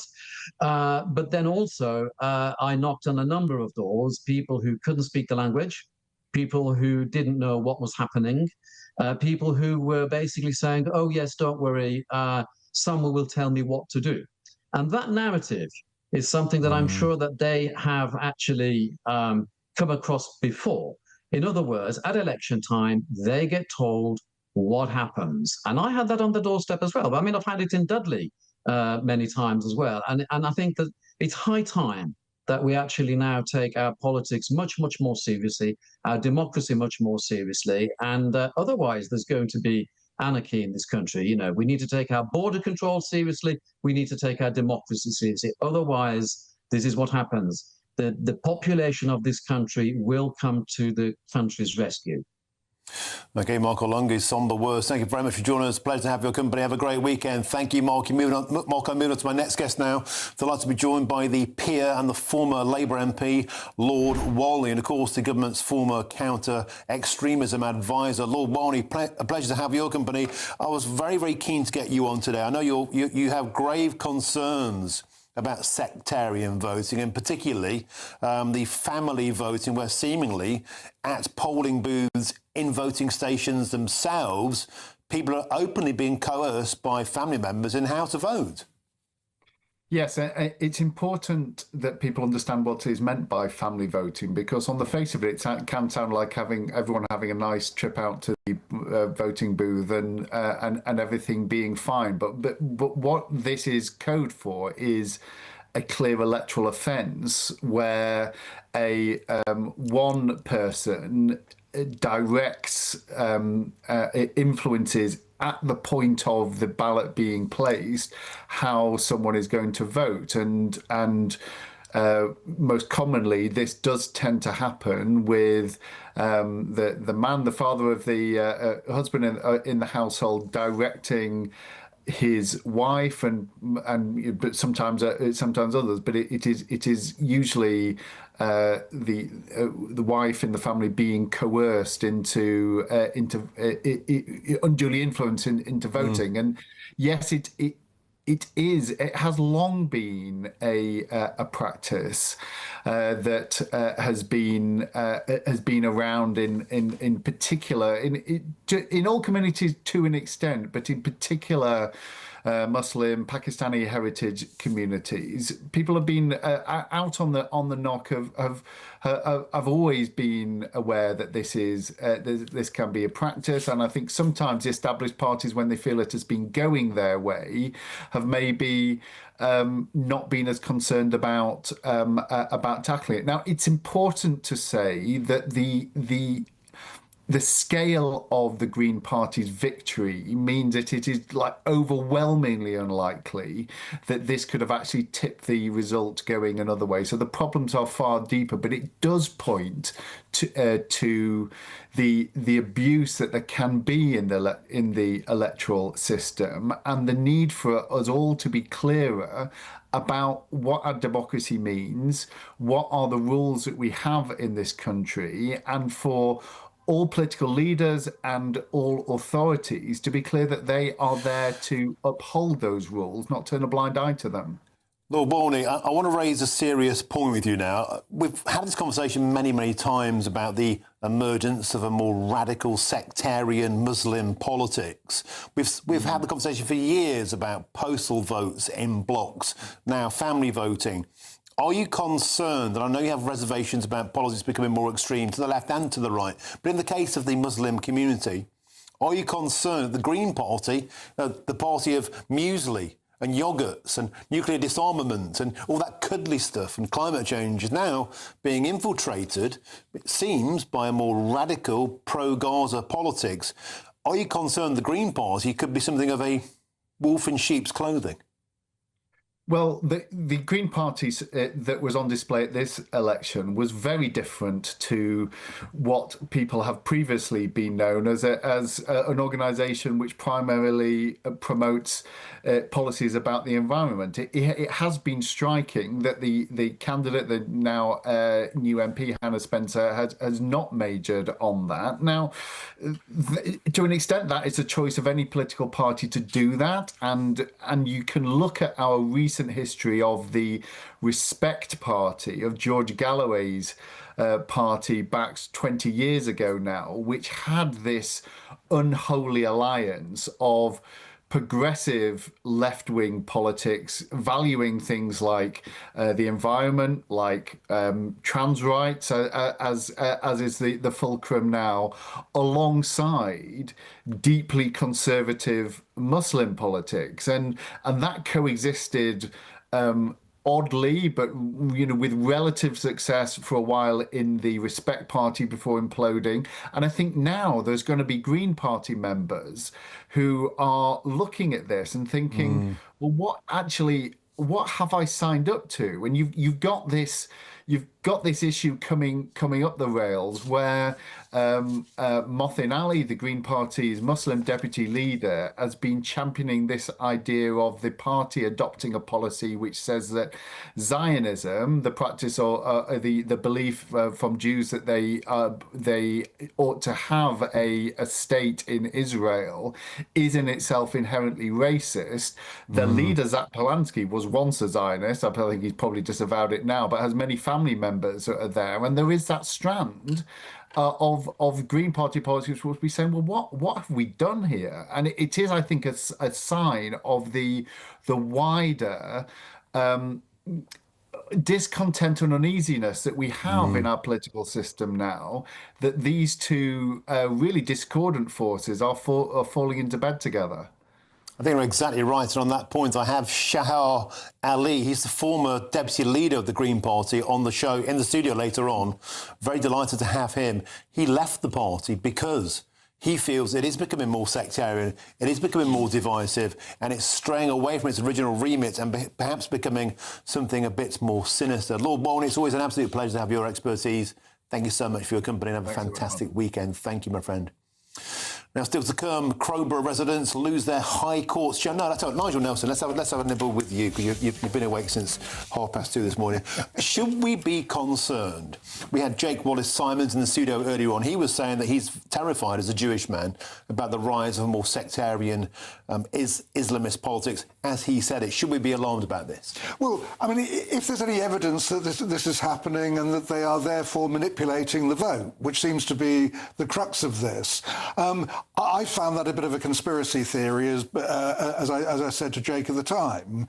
So it seems to me that if you're a Muslim and you're facing the possibility of a Reform MP, and you've seen the various things that Reform have done, most recently a plan to ban the burqa, the divisiveness that comes with Reform, then you're not going to vote for them. Isn't wearing a burqa in public divisive? In as far as if you can't be seen or can't integrate, is that really the best picture of cultural assimilation and integration? They've done that in Denmark, we've done it in Germany, in France, in Sweden. We believe in this country in free expression. Wearing a burqa is free expression. There are places you don't wear it. You don't wear it in a hospital because it'd be the wrong place there. You don't wear it if you're taking a lesson in school. There are certain places you don't do it, and you have to remove it if the police or the authorities say you should. But when it comes to simply walking down the street, if that is your choice, choice, you should be allowed that free choice. OK, we could debate this conversation another time. We have to move on because we've got a superb guest waiting out there to see us. Thank you very much, Nigel Ellis, and of course, Olivia Utterly, superb as ever. Still to come next, Crowborough residents lose their High Court challenge against the Home Office using the military camp in their constituency to house asylum seekers. A furious local joins me next in the studio here in Westminster. With me, Martin Daubney on GB News, and we are Britain's #1 news channel.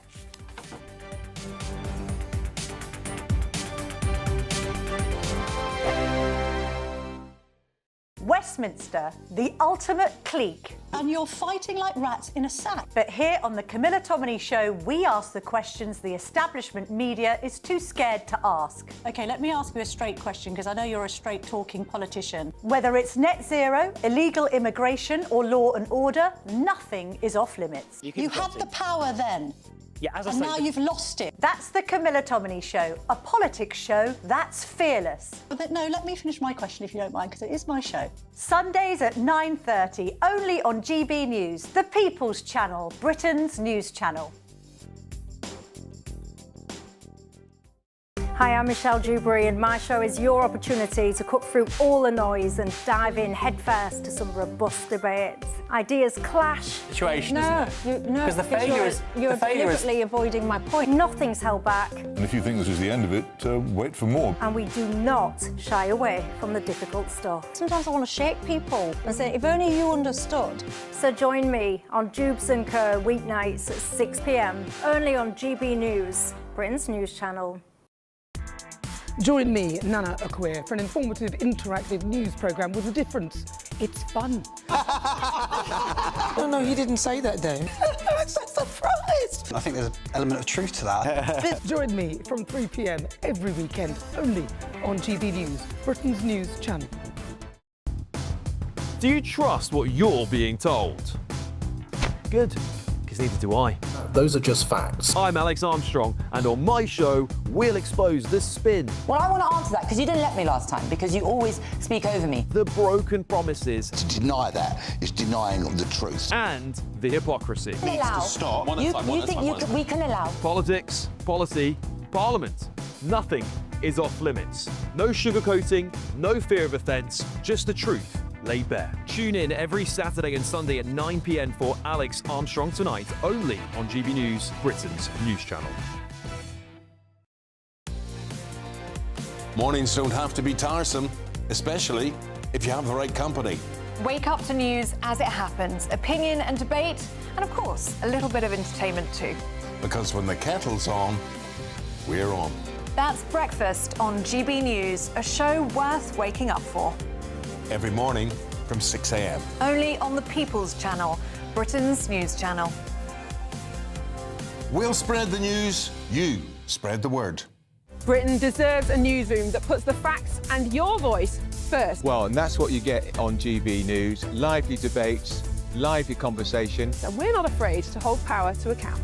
And each other. So join me, Andrew Pearce. And me, Miriam Gates, for Britain's Newsroom, weekdays from 9:30 on GB News.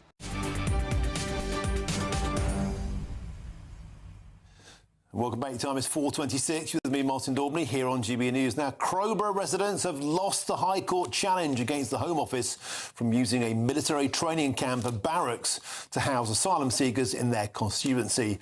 Now, Crowborough Shield, a campaign group, they took legal action against the government after it announced it was considering housing up to 540 male asylum seekers at the sites in East Sussex in October. Now, in the ruling, Mr Justice Mould, he said the challenge is indeed premature, as at the time legal action was launched, there was no clearly determined policy to use that camp as accommodation for asylum seekers. I'm delighted to be joined in the studio by the director and the chair of Crowborough Shields, Kim Bailey. Kim, welcome to Westminster. The thing about this story that's really got our viewers going is that you were never consulted, you were never asked. It was simply presented to you as a fait accompli that men, because they're all going to be men, will be dumped in that barracks, and it literally backs onto people's gardens. There's no fence around it. You had grave reservations, and you're taking a legal challenge forward. Tell us all about it. Yeah, so we served papers on the Home Secretary back in December and essentially She was given 21 days to respond. She didn't respond. She didn't give us disclosure. So we had to make a decision. Do we submit the papers or do we wait for her to verbalise the decision to house these asylum seekers?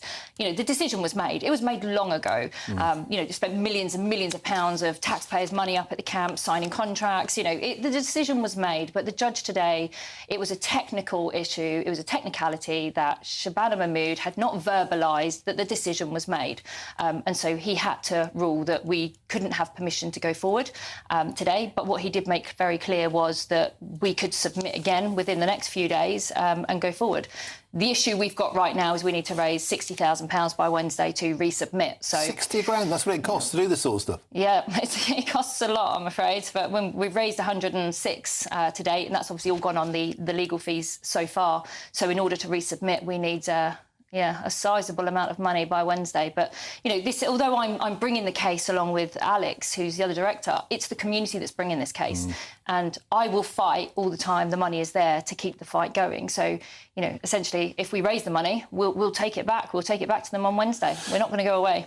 What's incredible about this case as well is that, of course, the deputy leader, one of them, the Green Party, who's a local councillor in your manor, refugees welcome.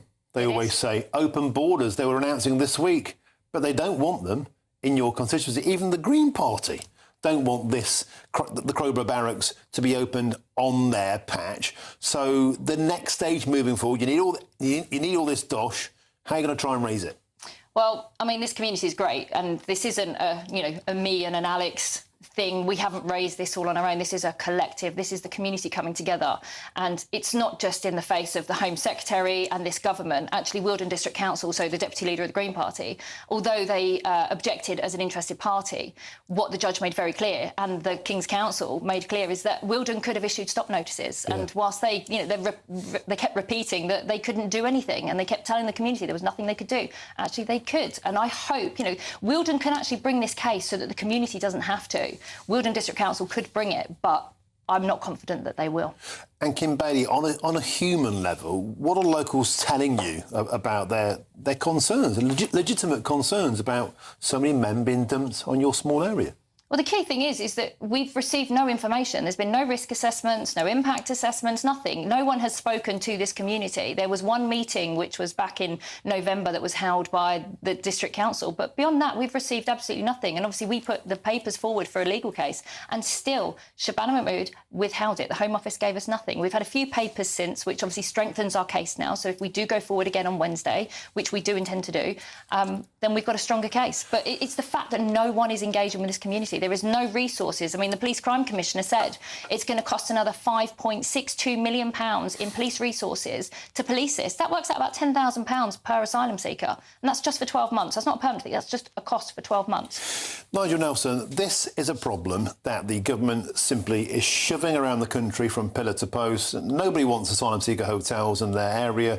Nobody wants HMOs in their area. Nobody wants a barracks in their area. Not even a local Green parliamentarian, for God's sake. And the point is, the public aren't listened to, they aren't consulted, and they're not even doing a risk assessment. OK, well, the problem here is that I understand totally what Kim is doing. I think you're absolutely right to object to the fact you'll have 500 young asylum seekers on your doorstep. I understand that totally. If it was a hotel next door to somebody, they object. If you put them into social housing, the people there object. You've got to put them somewhere. What this does is drive a coach and horses through reforms immigration policy, because they're planning to try and put 24,000, not 500, 24,000 people in army prison camps. Yeah, but they'll be contained with a fence and guards and not wandering around people's back gardens. They'll completely different. They have to change a lot of laws along the way to get there. So, again, and I'm sure that the local people who are actually... think this government could find the wit and the capability and the money to build a containment centre? Because no government has done so far. Because are. got the guts to do it. The Tories couldn't do it. They were trying different ways of doing it. This government is struggling to do it. That's why they're looking for some other way of getting people away, out of the country, or even better still, discouraging them from coming in. Absolutely incredible stuff. Quickly, how can people help you to try and get some money together? Well, we've got the Crowd Justice Fund, so you can go online onto the Crowd Justice page and donate there, or you can donate directly to Cobra Shield by getting in touch with us. But yeah, I think we can do it because I don't believe that Wilden will step up and do it for us. Thank you very much for joining us, Kim Bailey. Good luck with your campaign. Pleasure to see you in the studio for the first time. Thank you very much. Now, we've got some breaking news for you now, and GBNews can reveal that the Afghan rapist Mustafa Hatak came to the UK on a small boat in June 2022, just 1 month before raping a woman in Southampton. Now, the asylum seeker has been jailed today to 14 years in prison. Just to repeat that news, that was a breaking news story today. This individual's been jailed for 14 years for changing the life of a local woman forever. There's an update. Mustafa Hatak, he's an Afghan refugee, came to the UK on a small boat in June 2022, just 1 month before raping a woman in Southampton. The asylum seeker was today jailed for 14 years in prison, just 1 month on our shores, and did that, destroyed a woman's life forever. This is the conversation that we're having all the time on this channel. How many more of these cases are we going to have? And it just, in many senses, underlines Kim Bailey's case here. They have no idea who's been put in their barracks, no idea who walks among us, no idea of their criminality, their background. And here is a case in point. Mustafa Hatak came to the UK in a small boat just 1 month before raping a woman in Southampton. Is now rotting in jail for 14 years at the taxpayer's expense. Lots more still to come between now and 4 p.m, including the Green Party used to stand for climate change and nuclear disarmament, but now do they represent the worst of sectarian politics? Are they a wolf in sheep's clothing? First, it's time for your headlines, and here's Sam Francis.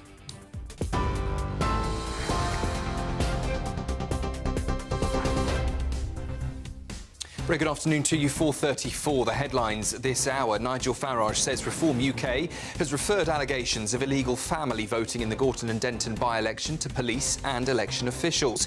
He claims it raises serious questions about the integrity of the result. The Greens' historic win, though, was hailed by the party as seismic, while Labour slumped into third in a seat it hasn't lost since 1931. A 38-year-old man arrested over graffiti sprayed on Sir Winston Churchill's statue in Parliament Square in London has now been re-arrested on suspicion of supporting Palestine Action, a proscribed terror group. Police say he remains in custody, and Downing Street's called the attack completely abhorrent. Britain has pulled embassy personnel out of Iran as the world powers scramble to avert war. The Foreign Office says the mission will now operate remotely amid mounting security fears, with no in-person consular support available. Flight tracking data also shows US refuelling tankers arriving in Israel, adding to the military build-up in the region. Meanwhile, Pakistan's defence minister says the country is now in open war with Afghanistan after overnight cross-border strikes and counter-strikes. Both sides report casualties as tensions sharply escalate on a volatile frontier. And the former US President Bill Clinton has been seen making his way to testify before a congressional panel about his links to convicted sex offender Jeffrey Epstein. It follows evidence from his wife Hillary, who denied any knowledge of Epstein's crimes and accused Republicans of asking bizarre questions to shield Donald Trump from scrutiny. Both the Clintons and President Donald Trump deny any wrongdoing. Those are the latest headlines for Now. More news at the top of the hour. Tune in to GB News Radio wherever you are. Online, on DAB Digital Radio, on TuneIn, on Radio Player, on Nation Player and on your smart speaker. Just say, play GB News.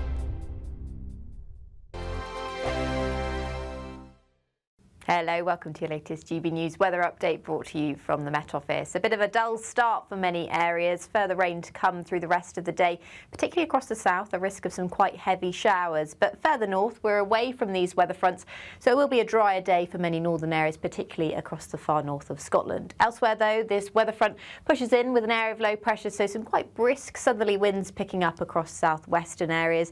And the rain will persist for many central areas into Wales, parts of central England, some north northeastern areas of England as well.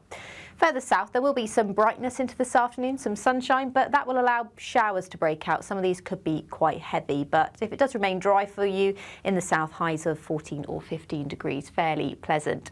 A fairly fresh feeling evening across the far north of Scotland, but some late sunshine to come for these areas, and it will remain clear for many northern areas overnight. We are expecting a touch of frost across the far north and west to start the day on Friday. Northern Ireland still seeing some of that rain and cloud into this evening. That should clear through the night, as will this main band of rain as it pushes south and eastwards into this evening. So a continued risk of some quite heavy showers through this evening, but it will become somewhat drier for more northern areas as the night goes on. That's as we've got a ridge of higher pressure moving in. But before then, still some fairly persistent rain for the bulk of central England, Wales, southern areas as well, seeing a risk of rain. The heaviest rain will move away by Saturday morning. Now, where we see clearer skies across the north and west, it will be a chilly start. Elsewhere, temperatures around 4 or 5 degrees to start the day and start the weekend.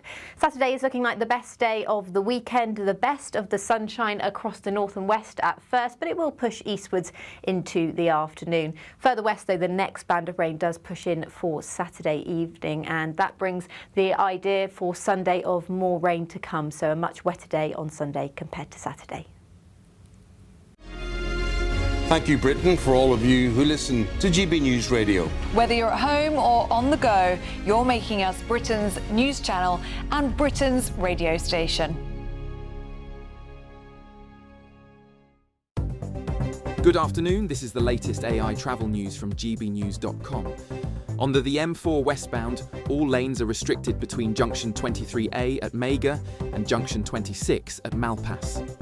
In Stockton-on-Tees, a broken-down vehicle is blocking one of 3 lanes on the A19 northbound between the A1027 and the A689, with clearing expected before 5 this evening. In Norfolk, the A47 westbound is closed after a crash between the A1122 and the A10 until around 9 tonight.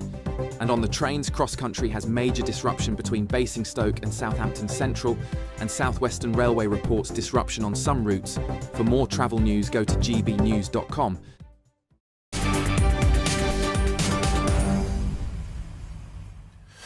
Welcome back. Time is 4:39. You with me, Milton Daubney, here on GB News. Now, just before the break, we did that breaking news line about the rapist, the Afghan rapist, who's been sentenced to 14 years in prison today.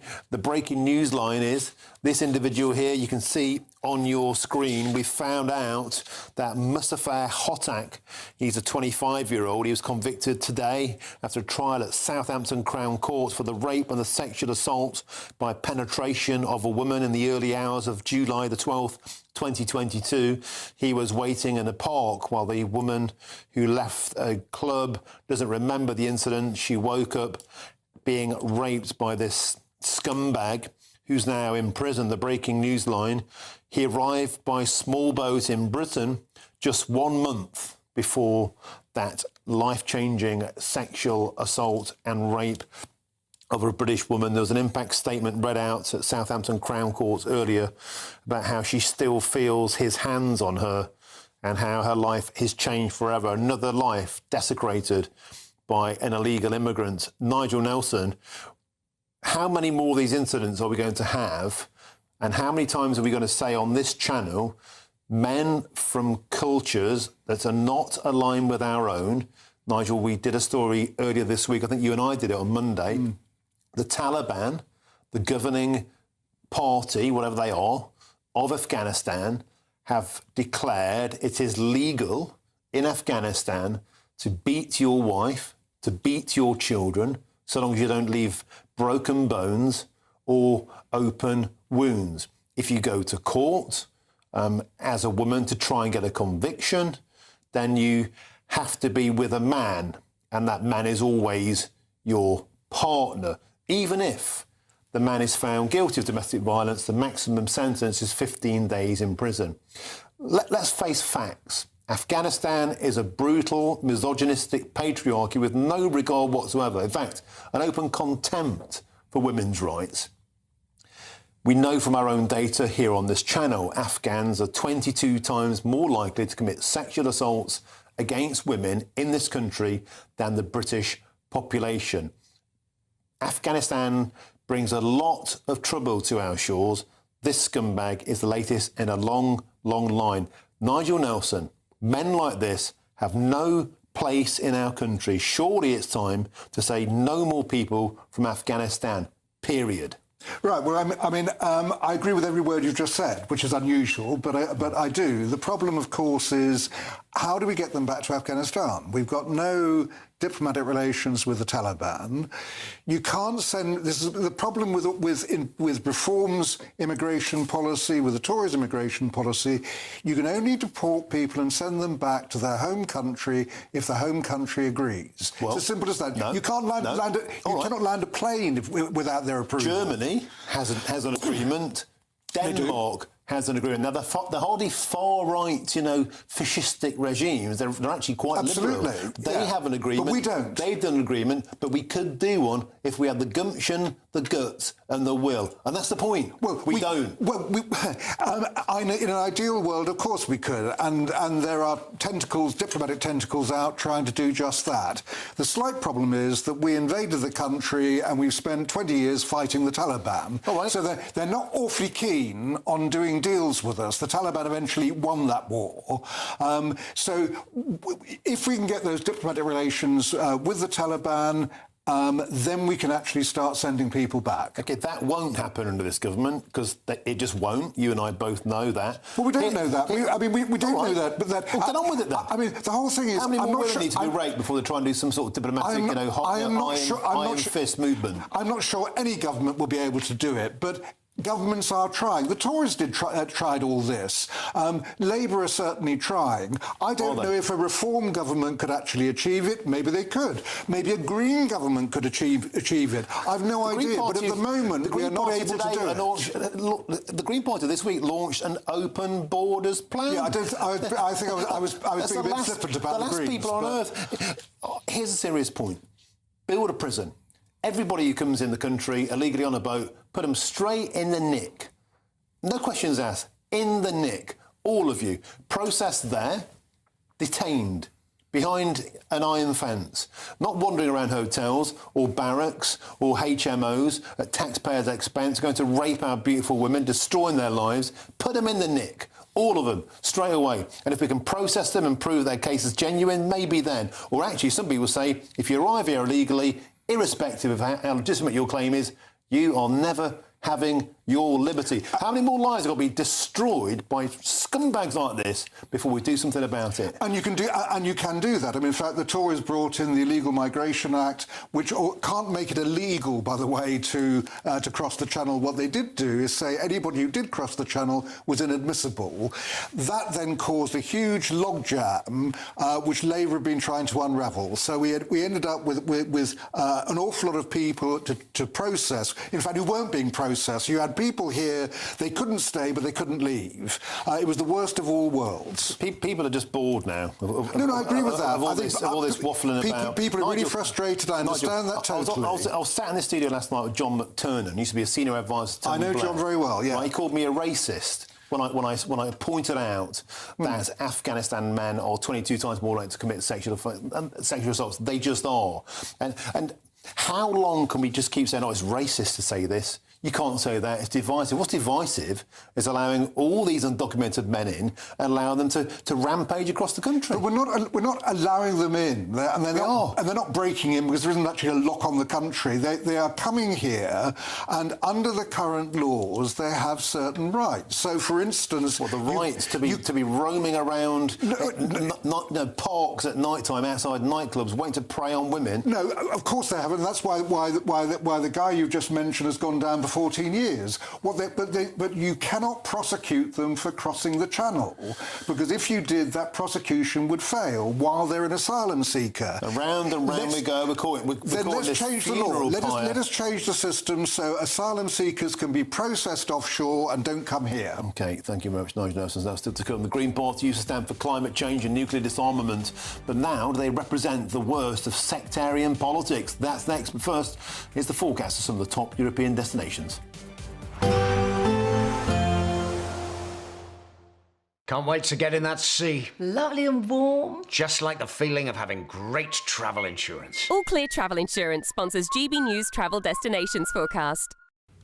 Hello. Temperatures dropping a touch in the Canaries over the next few days. Small chance of 1 or 2 showers here as well. Sunny spells for most of Italy and Spain. There's a cool breeze coming down from the north across much of Greece. 1 or 2 showers possible close by to Athens. Mostly set fair across Italy, and as I said, for Spain and Portugal too. Maybe just the odd shower in eastern Spain. Small chance of a shower for the Canaries also, but still some good spells of sunshine, and temperatures will be on the rise as we head into next week in Greece.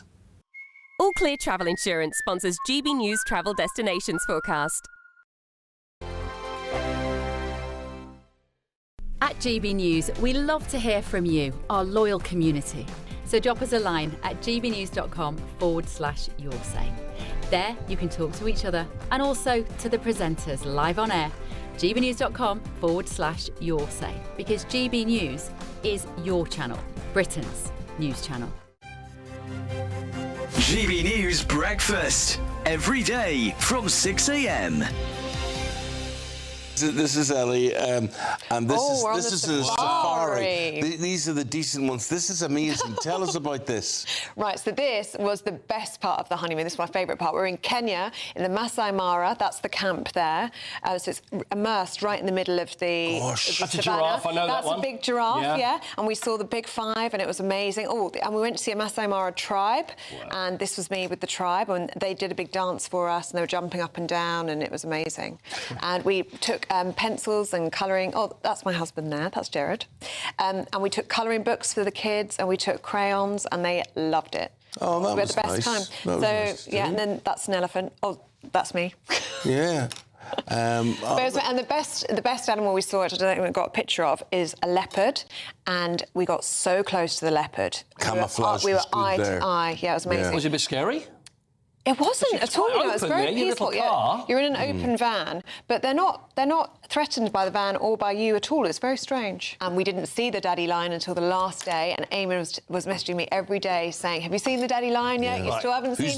Who's the daddy? And eventually we did, and they are majestic, the lions. Very good. Right. I recommend to anybody who likes their animals. Go on safari. Alice, she's brought in all these pictures, you know, and we brought in. We sat here with popcorn, ready to watch it. We'll have to have a show of all this and watch all of this.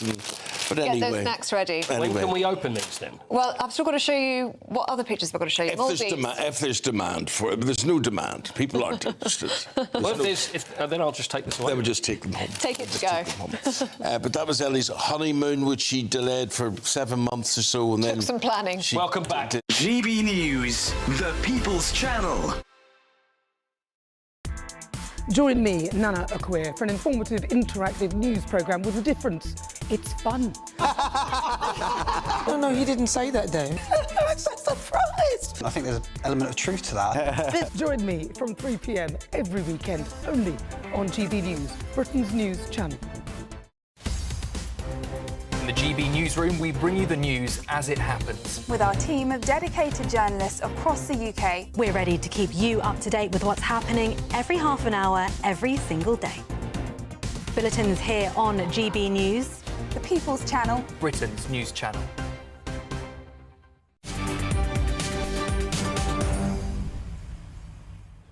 It's 10 to 5 with me, Martin Daubney on GB News. Let's return now to the top story, of course, that the Labour Party has suffered a catastrophic collapse of their vote in the Gorton and Denton by-election, being annihilated by the Green Party. But Zach Polanski's party has come under fire for opening the doors to sectarian politics. That's a topic I've spoken about lots with my next guest. That's a social policy analyst, Dr. Rakib Hassan. Rakib, a pleasure to have your company. We've spoken about this so often before, and Gorton seems to be manifestly... It's true. The mosques are gathering together. They're voting candidates in. Should we be concerned that this is a rising phenomenon across Britain? Well, I think that the allegations of family voting should be investigated. I think there's no two ways about that. The result in the Gorton and Denton by-election, Martin, is a historic outcome. It really is. I think it really shows that phenomenon of what I'd call sort of British Muslim tribal mobilisation really came to the fore and had a massive impact on the outcome of this election. Many people will be bewildered how socially conservative Muslims could possibly back the Green Party, especially when we know the sort of radical liberal policies that the Green Party espouses, especially when it comes to the legalisation of drugs and then other issues such as abortion. So I think that what we saw here is that there's many British Muslims in recent times have left the Labour Party in their droves. We've talked about Israel Gaza being the straw that broke the camel's back, but there's a variety of economic and social concerns among British Muslims who live in traditionally Labour-controlled areas. But I think there was a very clear attempt to stop reform as well. So it was ultimately decided by the looks of it that many British Muslim voters opted for the Greens to punish the Labour Party and to block reform in terms of having any chance of carrying the seat. But Dr. Rakib Hassan, Jake Wallace-Simons, of course, the Jewish writer, told me earlier on in the studio, if there is a more shameful and disturbing moment in modern British politics, I'm struggling to think of one today. Jewish people are afraid of what's happening. Well, I think, listen, I don't want to accuse any individuals of any particular issues when it comes to matters of foreign policy. I think there's some British Jewish commentators, I think they lean too far in the direction of Israel. And there's some British Muslim commentators who just lean too far when it comes to Palestine.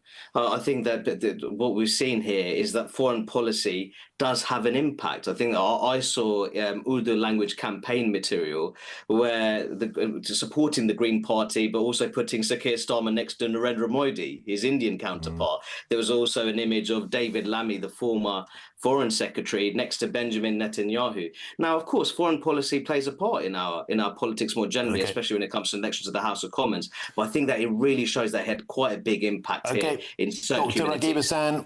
We've run out of time. Thank you, Bethany. There. It's always a pleasure having your company. Thank you very much. Now, still to come, breaking news story this hour. GB News can now reveal that an Afghan rapist who came to the UK on a small boat in June 2022, just 1 month before raping a woman in Southampton, is now rotting in jail for 14 years. How many more times? This is GB News, Britain's #1 news channel.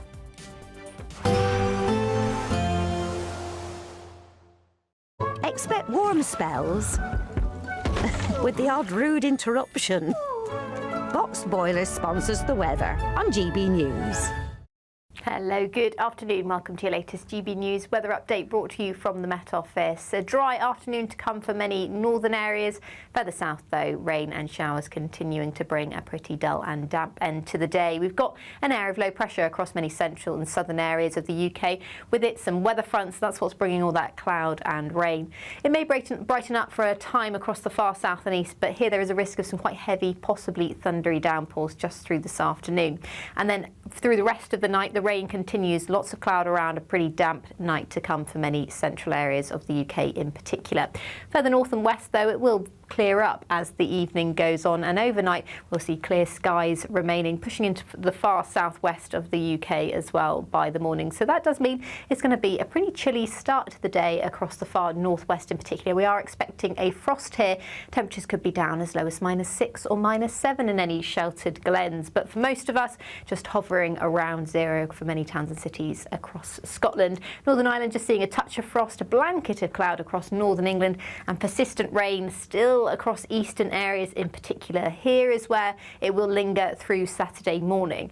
Elsewhere, though, a transition to sunnier weather for the rest of Saturday. A ridge of high pressure moves in just for a time on Saturday to bring sunshine. It's definitely going to be the better day of the weekend for dry weather on Saturday compared to Sunday, as the next band of rain is pushing in through Saturday evening. So some sunshine out there, still a risk of rain across eastern areas in particular, but it's relatively light, but temperatures close to average, 8 or 9 degrees for most areas. So the wet weather does push in from the west on Saturday evening, moving into parts of Wales, the southwest of England, Northern Ireland and parts of Scotland overnight. It's light at first, but there is a risk of some quite heavy rain through Sunday, as well as some strong winds. That unsettled weather is likely to last through Monday, but from Tuesday onwards, it does look like it will turn more settled. Expect warm spells with the odd rude interruption. Boxed Boilers sponsors the weather on GB News.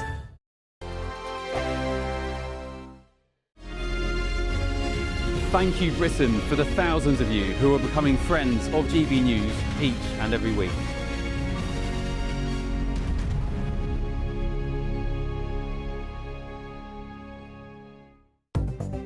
Good afternoon, this is the latest AI travel news from GBNews.com. On the M8, traffic is restricted westbound between junction 3A and junction 4 after a road incident. Expect delays on the M4 westbound from junction 23A at Mega to junction 26 at Malpas. In Tameside, lane management is in place on the M67 westbound at junction 3. Derbyshire's A38 southbound is congested between the A516 and A50. In Norfolk, A47 westbound is closed between A1122 and A10 after a crash. And on the trains, cross-country between Basingstoke and Southampton Central and Gatwick Express between London Victoria and Balham are disrupted. For more travel news, go to gbnews.com. You could be the proud owner of a brand new Benevan 122. This very latest 2026 model comfortably sleeps 4, comes complete with built-in kitchen, compact washroom, and is worth over £67,000. But that's not all, as we'll also give you a further £25,000 in tax-free cash to spend on anything you like in the coming year. For a chance to win a camper van and cash, text prize to 63225. One entry costs £2.50 plus one standard network rate message, or text bonus to 63225. 5 entries cost £5 plus one standard network rate message. Go to gbnews.com/win. Entry starts at £2.50. Call 0903 686 3232. Calls cost £2.50 plus your network access charge, or post your name and number to GB20 PO Box 8690 Derby DE1 9TT. Entrance must be 18 or over. Lines close at 4 p.m. on the 1st of May. Please check the closing time if listening or watching on demand. Good luck. I'm Michelle Dewberry, this is Jubes & Co with you. Hello everyone, Patrick Christie is here to GB News, Britain's news channel. Access the stories that matter to you. Take the GB News family with you on any device. And as long as you have an internet connection, tune in to GB News anywhere on the planet or beyond. GB News, the People's Channel, Britain's news channel. Mornings don't have to be tiresome, especially if you have the right company. Wake up to news as it happens, opinion and debate, and of course, a little bit of entertainment too. Because when the kettle's on, we're on. That's Breakfast on GB News, a show worth waking up for. Every morning from 6 a.m. Only on the People's Channel, Britain's news channel. We'll spread the news, you spread the word.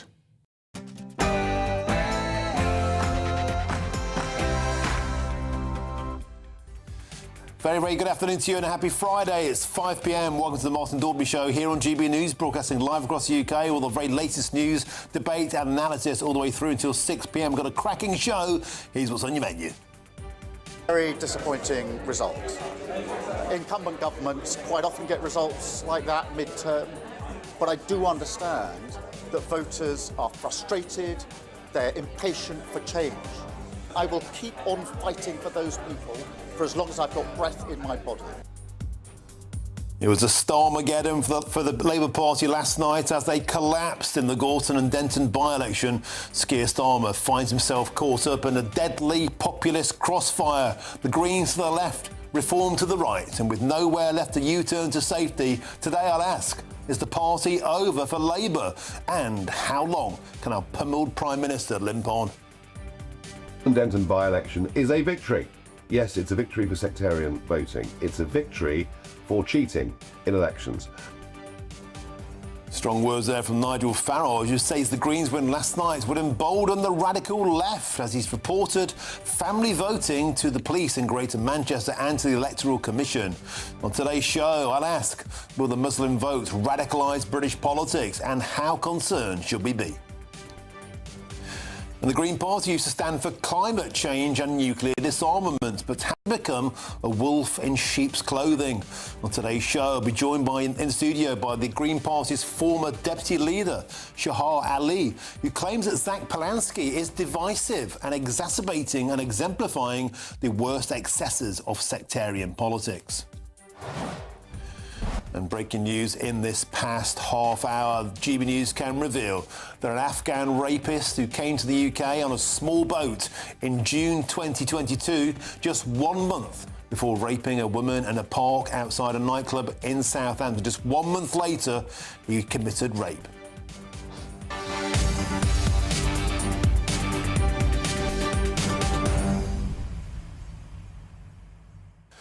Welcome to the show. It's a pleasure to have your company. That breaking news there should be a wake-up call, surely, for everybody here in Britain. How many times are we going to say on this channel that an Afghan man has committed an act of sexual violence or rape against a British woman before we declare some kind of border emergency? The latest individual here had only been in the country 1 month before changing a woman's life forever. And of course, full reaction to that Starmageddon in Gorton and Denton. Our man Chris Hope, who was there all night, has finally landed. The chopper has landed to give full analysis of a political earthquake. What does it mean next for Sir Keir Starmer? He can't go to the left. The Greens are out-lefting him, out-Gaza him. They can't go to the right. They've lost to the red wall to Reform UK. It's Sir Keir Starmer at a critical impasse, which means he is finished. Get in touch, gbnews.com/your say is the way to do so. We can scan the QR code on your screens now. But enough of me. Here's your headlines with Sam Francis.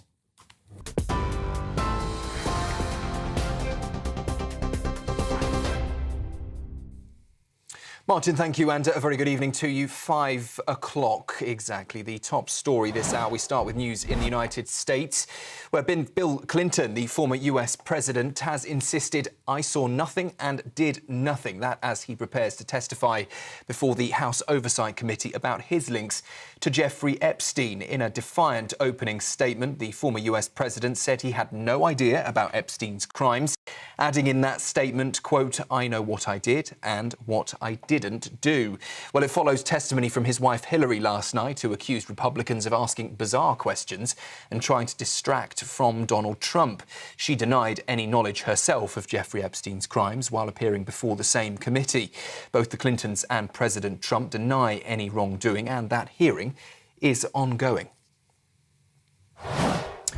Also breaking this hour, world powers are scrambling to prevent war in the Middle East, and Britain is one of the countries among them pulling its embassy staff out of Iran amid fears of an imminent US military strike there. The Foreign Office has said personnel have been withdrawn because of a sharp deterioration in the security situation in Tehran. We're also hearing from the French political arena saying that they are issuing an alert to all French citizens in Israel and the Palestinian territories to tonight find shelter, along with the UK also issuing the same plea to its citizens again in Israel and Palestinian territories. Flight tracking data, meanwhile, has shown American refueling tankers are arriving in Israel, adding to the massive surge of military assets into the Middle East. And underscoring global concern tonight, shipping companies are now rerouting vessels from the Red Sea, and markets are jittery as investors are pricing in the risk of a possible conflict. And in an evening of breaking news, an update for you from Milan, where we're hearing reports that at least one person has been killed, nearly 40 others injured, some of them seriously, after a tram derailed in the centre of the city. The packed tram was reportedly travelling before it appeared to veer off the tracks, crashing into a building just after 4 o'clock local time. Passengers saying they heard a loud noise before it gathered speed and slammed into that structure. Emergency crews are at the scene. We have had some reports people may still be trapped in the wreckage at this stage. Footage too graphic, sadly, to show you at this stage, but we will keep across developments in Milan and bring you any details. Turning, though, to news here at home, and Nigel Farage says Reform UK has reported claims of family voting in the Gorton and Denton by-election to the police and the Electoral Commission. He claims it raises serious questions about the integrity of the result. Reform's Matt Goodwin came second, more than 4,400 votes behind the Green candidate Hannah Spencer. She described her party's victory as seismic, while the Greens say accusations of cheating are straight out of the Trump playbook. And that comes as Sir Keir Starmer has vowed to keep on fighting despite Labour's third-place defeat in a seat that it hasn't lost since 1931. It's a very disappointing result. Incumbent governments quite often get results like that mid-term, but I do understand that voters are frustrated, they're impatient for change. And I came into politics, late in life as it happens, to fight for change for those people who need it, the people who need an NHS that works for them, to be able to get a doctor's appointment when they need it, to get the money they need in their pockets to pay their bills, and to have a decent and better life. And I will keep on fighting for those people for as long as I've got breath in my body. Sir Keir Starmer there speaking earlier today. Well, just bring you one more update before I hand you back to Martin. It has been revealed, and GB News can confirm, that an Afghan man jailed for rape arrived in Britain on a small boat just 1 month before his attack. Mustafa Hotak came to the UK in June 2022 and then in July raped a vulnerable woman in Southampton. He had followed her after she was asked to leave a bar, and a voicemail captured her telling him to stop before she later woke up in his home. He has now been jailed for 14 years, and the judge said the Home Office will consider whether to deport him. Those are the latest headlines, an evening of significant breaking news for you. Now, for plenty more, let's take a look at the markets, then back to Martin. Cheers Britannia Wine Club proudly sponsors the GB News Financial Report. Just gone 8 minutes past 5. The markets for you. The pound will buy $1.3466 and €1.1412.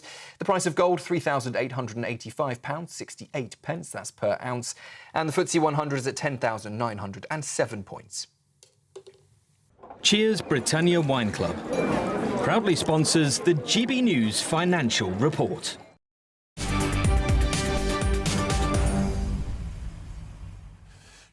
Thank you, Sam. Now, 5 p.m. We've got some major breaking news for you, and it's this. Following the withdrawal of some UK diplomatic staff from Iran and their dependents, their families were now learning they have now been moved from Tel Aviv to another location in Israel. The Foreign Office has said, amid mounting and growing concerns about the security situation in the Middle East. Just to repeat that, so the diplomatic staff and their families moved from Iran into Israel have now been moved from Tel Aviv. I'm assuming that's because Tel Aviv may itself be a target of missiles from Iran. So they've been moved on, and all this seems to be pointing us towards escalation in the Middle East. We'll have full breaking news on that throughout the show. We've got an additional line of breaking news for you here, and it's this. Bill Clinton has published his opening statement as Epstein deposition begins, posting the following on X. The former US president says, as someone who grew up in a home with domestic abuse, not only would I not have flown on his plane if I had any inkling of what he was doing, I would have turned him in myself and led the call for justice for his crimes, not sweetheart deals. Just to repeat that, a major line of breaking news. Bill Clinton broken his silence as he begins his opening statement on the Epstein deposition, and he said this on X, on social media: as someone who grew up in a home with domestic abuse, not only would I not have flown on his plane if I had any inkling of what he was doing, I would have turned him in myself and led the call for justice for his crimes, not sweetheart deals. We'll have more breaking news on that as more comes from the former US president. Now, moving back to British shores, Sir Keir Starmer has refused to quit today, vowing to keep fighting despite suffering a catastrophic Starmageddon in the election defeat to the Green Party. And the newly elected Gorton and Denton MP Hannah Spencer said the win marks just the beginning for the party's growing momentum. And this by-election has shown that there is no longer any such thing as a safe seat. And there is no part of the country where the Green Party cannot win. Something absolutely massive is happening right now. And I invite you to be part of our movement. Come and join the Green Party so that we can spread hope and we can win everywhere else across the country too. Because this is just the beginning.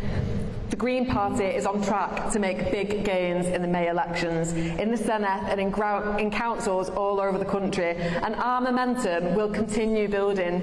You've seen a green surge. Well, now wait, because a green tidal wave is coming at the next general election.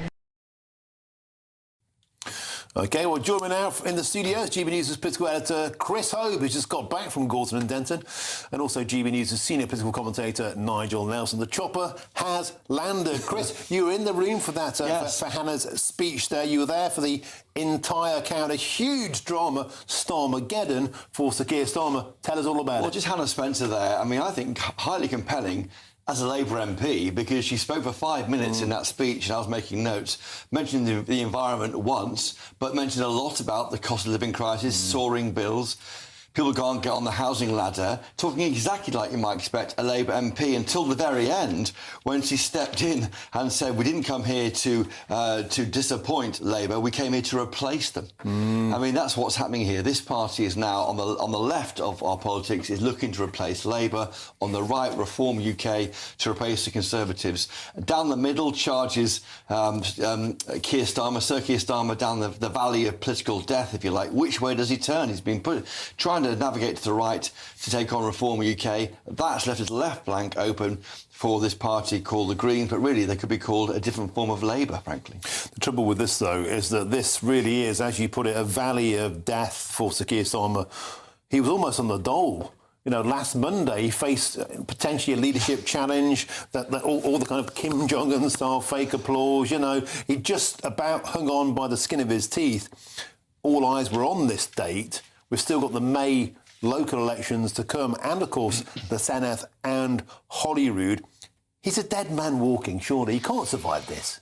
Well, he can, because I can't see an obvious candidate to replace him. I don't think Wes Streeting has the support amongst the base or the parliamentary party. This party is now going to pull him leftwards. That's what's going to happen over the next few years. Nigel will have a view on this. He's written to his MPs tonight, the Prime Minister. He didn't vote for that. Well, he'll stick within the confines you might expect in the manifesto, but they can go further than that if they want to. But I think that's what's going to happen. I can see them almost moving away from taking on Reform. He wrote tonight to his MP saying the Greens may have won here, but they simply do not have the resources, the activist base, all the local knowledge to replicate that victory across the country. They'll take on and publicise the risk the Greens pose. Don't forget, the Greens want to legalise all drugs, including heroin, pull us out of NATO in a day of danger on the world stage, and he says risk splitting up the progressive vote and letting Reform go down the middle. Nigel Farage, he is cross, of course. He's looking at sort of police action, some form of legal action, dispute over this result. But the scale of it, I think, 40% of the vote to the Greens, over 28% for Reform, means they have definitely won it. I mean, far more than even the sectarian side. A lot of people flock to the banner of the anti-Reform party, and that is a problem for me for the Reform party going forward. If this is replicated over the next few by-elections and then the general election, it means that Nigel Farage won't become Prime Minister. It's also a lot easier to put all your resources into a by-election in one seat, but you can't do that 650 times. Anyway, a long way to go, Chris. Stick with us. And Nigel, delighted now to get to my next guest. Of course, that's the pollster, the legend, great fan of the show, Professor Sir John Curtis. Sir John, it's delightful to have you on. As you know, I'm a huge fan. We've been talking so often, have we not, Sir John, about this valley that Sir Keir Starmer is now trapped in. He's surrounded to the left, he's surrounded to the right, and through the middle, he's losing seats. He's unpopular, his popularity is already on the floor. He's in a perilous situation, isn't he? Yeah, he's in a perilous situation, and his situation is a bit more difficult today than it was yesterday, because the Greens have been able not just to win their first by-election, but to do so in a quite remarkable fashion.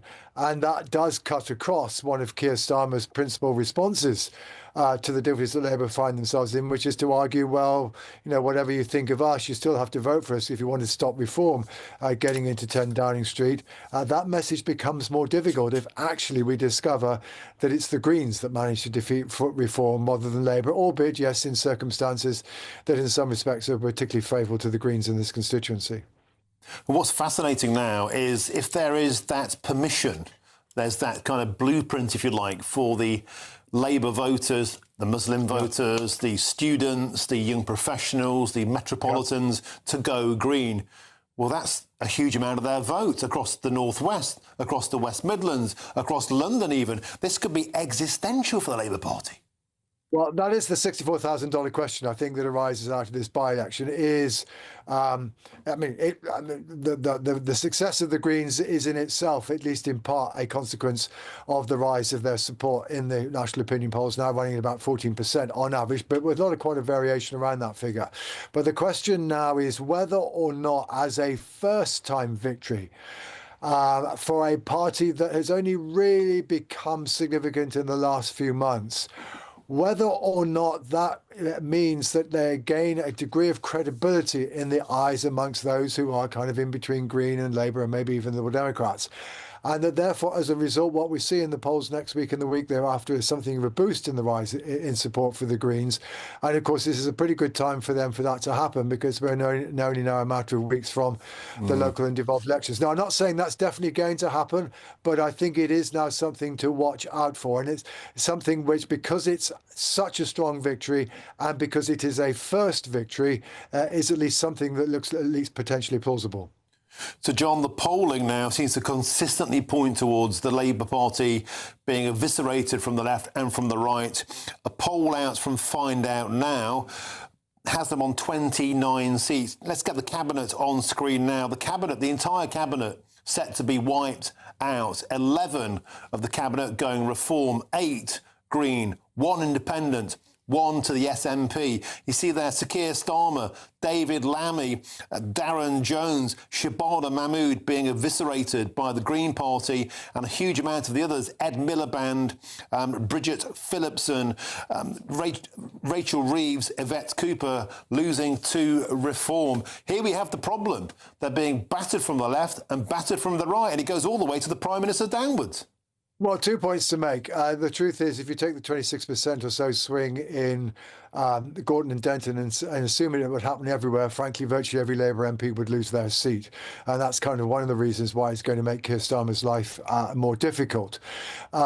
More broadly, the truth is that Labour, for some time, have been facing the problem that their vote is fracturing in 2 directions. And at the moment, the calculations when I did them yesterday, around 1 in 8 people who voted Labour in 2024 are currently switching to Reform.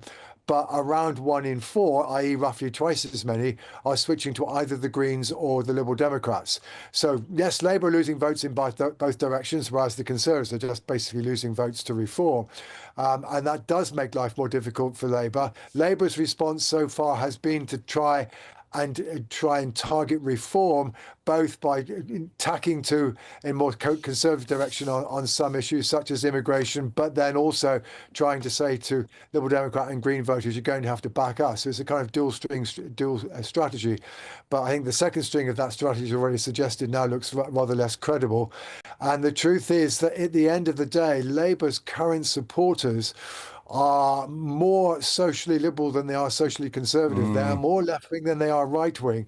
And to that extent, at least, the most obvious thing for Labour to do is indeed to tack somewhat to the left. But the bigger point, I think, is Labour just need a sense of direction, full stop. It's not in the sense, Labour's problem is not at the end of the day they are seen as too right-wing or too left-wing. It's that too many of their voters don't have any idea where they're trying to go at all. And I wonder if even the Prime Minister has any clue. So, John Curtis, always a pleasure to have your company. Thank you very, very much for joining us. Now, let's get a Conservative voice on board now. I'm joined by the Conservative MP, Dr. Luke Evans. Luke, pleasure to have your company. Let's start, if we could, about the by-election last night. It was a catastrophe, a Starmageddon for the Labour Party, but a pretty dismal night for the Conservatives too.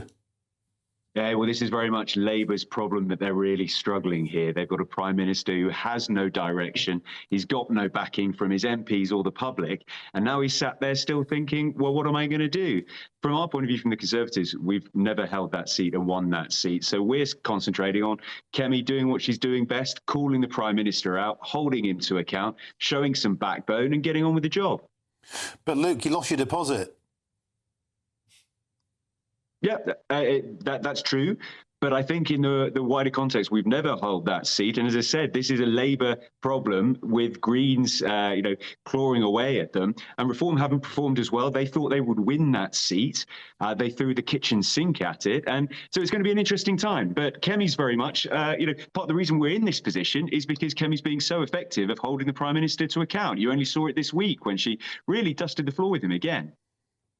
I just want to dwell on this momentarily, if I could. 6% of your vote lost. You're down to 1.9%. So you were at about 8% before. So, not an area for you. I get that. But the vote collapsed. And that is happening consistently across the board. We are seeing the Labour Party at the local elections, every local election since May. The Labour Party has gone off a cliff. The Conservatives aren't doing that well either. We hear a lot about the Kemi bounce, but is the bounce a bit flat? Well, no, because the Kemi bounce is real. You can see on the pollings that it's tracking and it's going up. I hope that the Conservative vote will then come with it, which is why we're out there doing the work, looking after our constituents, holding the government to account from it. But also, as Professor Curtis points out, politics is so volatile at the moment. It's really hard to see what could happen. Think of the Canada example. They were 20 points ahead in the polls. The Conservatives, they're set to win. And within 3 months, it all fell apart and the leader lost his seat. These things, it seems, across the world are really volatile at the moment. So what we have to do as the Conservatives is show we're competent, hold the government to account and try and get this Prime Minister out. Now, Dr. Luke Evans, I know you're doing some fantastic work on a subject very, very close to my heart, and that is men's mental health, men's physical health issues. It's not really talked about that much, doesn't get a lot of political oxygen, but you believe it's time to have a minister for men. Tell us why. Well, as you rightly pointed out, all across society, on most indicators, men and boys are falling behind. Now, we have a dedicated women's minister, and we have done for 30 years, but bizarrely, we don't have one for men. Now, actually, as a Conservative, I don't really like segregating people into different sections, but it does seem illogical for me that you've got one without the other. So this is about having men and women together. It's not one or the other. And the reason for doing that is because if you look at things like suicide rate, we know 14 men a day kill themselves.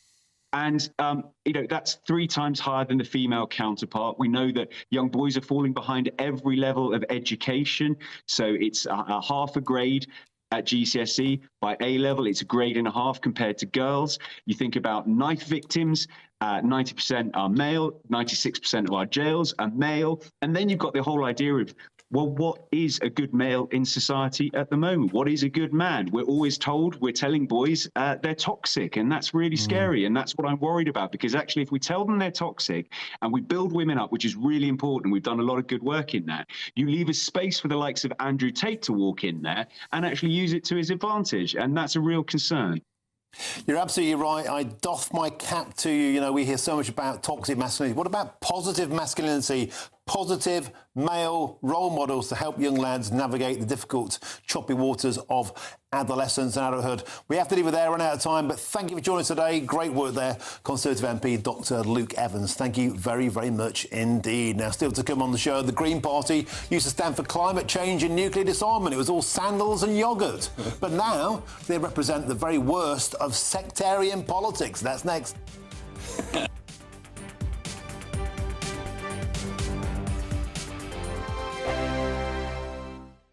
Britain deserves a newsroom that puts the facts and your voice first. Well, and that's what you get on GB News. Lively debates, lively conversation. And we're not afraid to hold power to account. And each other. So join me, Andrew Pierce. And me, Miriam Gates, for Britain's Newsroom, weekdays from 9:30 on GB News. Bold. They are under no illusion. Ray. Are you a human trafficker? Boundless. I've had enough of the nonsense, and I'm not afraid to say it. Don't get us on the BBC. Every weeknight, I tear through the headlines. The smell of gasoline. Should we be worried about it? From Westminster madness to cultural war chaos. What we're going to do now is they are throwing things out the car as we speak. Get ready, Britain. Here we go. Patrick Christie's tonight, weeknights from 9 p.m, only on GB News, Britain's news channel. At GB News, we love to hear from you, our loyal community. So drop us a line at gbnews.com/yoursay. There you can talk to each other and also to the presenters live on air. gbnews.com/yoursay, because GB News is your channel, Britain's news channel. Hi, I'm Michelle Dewberry, and my show is your opportunity to cut through all the noise and dive in headfirst to some robust debates. Ideas clash. Situation, isn't it? No, because the failure is you're deliberately avoiding my point. Nothing's held back, And if you think this is the end of it, wait for more. and we do not shy away from the difficult stuff. Sometimes I want to shake people and say, if only you understood. So join me on Dubes & Co weeknights at 6 p.m, only on GB News, Britain's news channel. Join me, Nana Akwe, for an informative, interactive news programme with a difference. It's fun. No, he didn't say that, though. I'm so surprised. I think there's an element of truth to that. Join me from 3 p.m. every weekend, only on GB News, Britain's news channel. Mornings don't have to be tiresome, especially if you have the right company. Wake up to news as it happens, opinion and debate, and of course, a little bit of entertainment too. Because when the kettle's on, we're on. That's Breakfast on GB News, a show worth waking up for. Every morning from 6 a.m. Only on the People's Channel, Britain's news channel. We'll spread the news, you spread the word. Decisions made in Washington aren't just shaping America, they're shaping Britain too. From migration to global security, from crime to health. Whatever happens in the White House today will be felt in your town or city tomorrow. That's why The Late Show is live from Washington, D.C. Cutting through the politics to show you what it all means for Britain. The Late Show live every night at midnight. Only on GB News, Britain's news channel.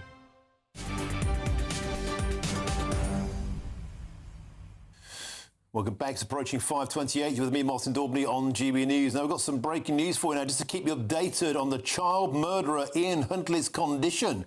After he was battered with a metal pole in prison, we can confirm he is still fighting for his life, but reports in The Sun are now claiming he has just 5% chance of surviving this brutal attack. I think the fourth time he's been attacked in jail. The latest line there, Ian Huntley, the child killer, is fighting for his life with just a 5% chance of survival, according to reports in The Sun. Let's return now to the news that the Labour Party has suffered a catastrophic defeat in the Gorton and Denton by-election, losing, of course, to the Green Party. But Zach Polanski's party has also come under fire for opening the doors to sectarian politics. Let's now speak with Mahtab Aziz, who has previously stood for the Workers' Party of Britain. Mr. Aziz, welcome to the show. Should people be concerned that there seems to be an increasing sectarian politics in Britain? Well, thank you for having me on your show, Martin, as always. This is, as you will remember, a by-election, and the things around by-elections are very different to a general election. Normally, these are opportunities that people use, the voters use, to demonstrate their protest at the current government. And normally you'll find that by-election results hardly ever transform into a general election scenario.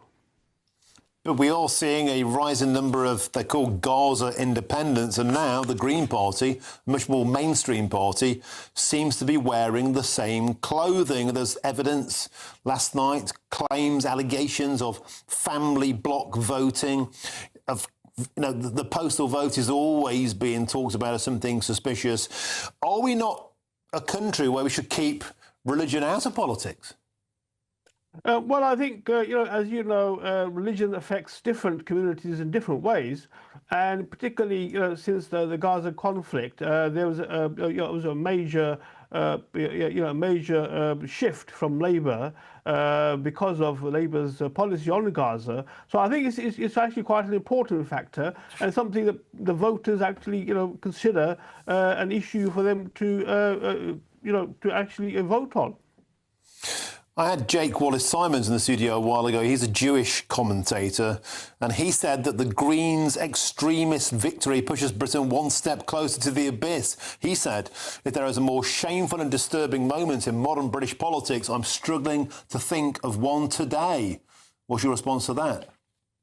I mean, there's no doubt, of course, that, parties like the Green Party and indeed Reform have used these the current situation to their advantage. I mean, there's just so much dissatisfaction, and I think the real issue really is how are the main two parties going to deal with that? Do you think they can? Or is this now part of the fabric of British politics? I mean, there are at least 30 seats that could easily be entirely mobilised and won if the model of Gorton and Denton were replicated. We are seeing now a fully fledged emergence of a Muslim political movement in Britain. Is that not a cause for concern? Well, I think that the two parties, the Green Party and the Reform Party, are essentially the protest movements. And I think you'll find with such parties, they do not have an across-the-board policy that would actually convince the electorate to actually vote for them. And I think they need a lot of work before that's possible. OK, you have to leave it there. Thanks for your time. Appreciate that. Matab Aziz, of course, previously stood for the Workers' Party of Great Britain. That is George Galloway's outfit. A lot more still to come between now and 6 p.m, including GB News can reveal that an Afghan rapist came to the UK on a small boat in June 2022 and then just 1 month later raped a woman in a park in Southampton. How many more times do we have to have this story on GB News before action is taken to control our broken borders? But first, though, here's your traffic and your travel update.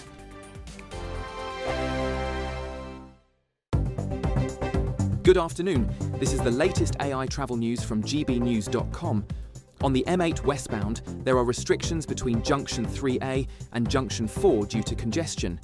Heavy traffic is building on the M4 westbound from Junction 23A at Mega to Junction 26 at Malpas. On the M6 northbound at Junction 8, a crash blocks 2 of 3 lanes. In Bristol, a broken down vehicle affects the M32 northbound exit slip at Junction 2. And on the trains, cross-country services are disrupted between Basingstoke and Southampton Central, and Gatwick Express trains between London Victoria and Balham. For more travel news, go to gbnews.com.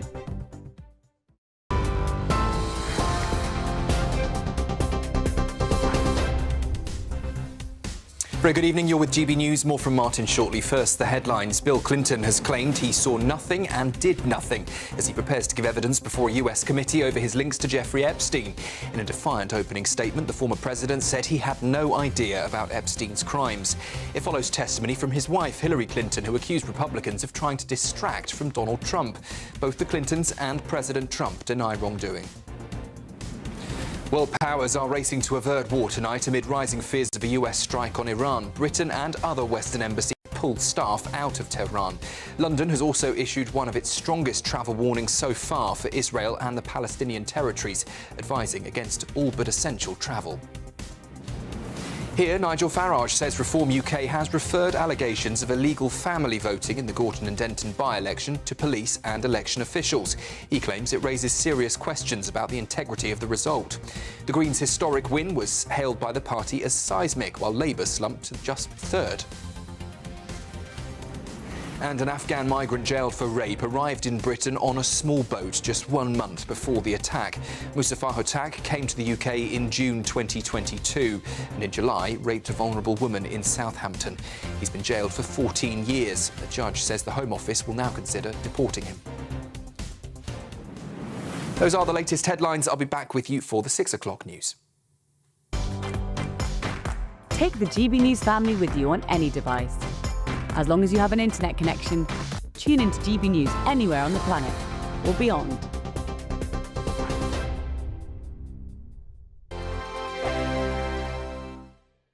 Hello, welcome to your latest GB News weather update brought to you from the Met Office. A bit of a dull start for many areas. Further rain to come through the rest of the day, particularly across the south, a risk of some quite heavy showers. But further north, we're away from these weather fronts, so it will be a drier day for many northern areas, particularly across the far north of Scotland. Elsewhere, though, this weather front pushes in with an area of low pressure, so some quite brisk southerly winds picking up across southwestern areas. And the rain will persist for many central areas into Wales, parts of central England, some northeastern areas of England as well. Further south, there will be some brightness into this afternoon, some sunshine, but that will allow showers to break out. Some of these could be quite heavy, but if it does remain dry for you in the south, highs of 14 or 15 degrees, fairly pleasant. A fairly fresh feeling evening across the far north of Scotland, but some late sunshine to come for these areas, and it will remain clear for many northern areas overnight. We are expecting a touch of frost across the far north and west to start the day on Friday. Northern Ireland still seeing some of that rain and cloud into this evening. That should clear through the night, as will this main band of rain as it pushes south and eastwards into this evening. So a continued risk of some quite heavy showers through this evening, but it will become somewhat drier for more northern areas as the night goes on.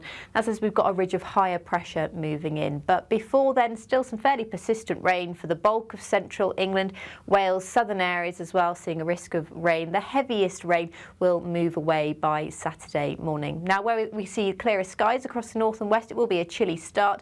Elsewhere, temperatures around 4 or 5 degrees to start the day and start the weekend.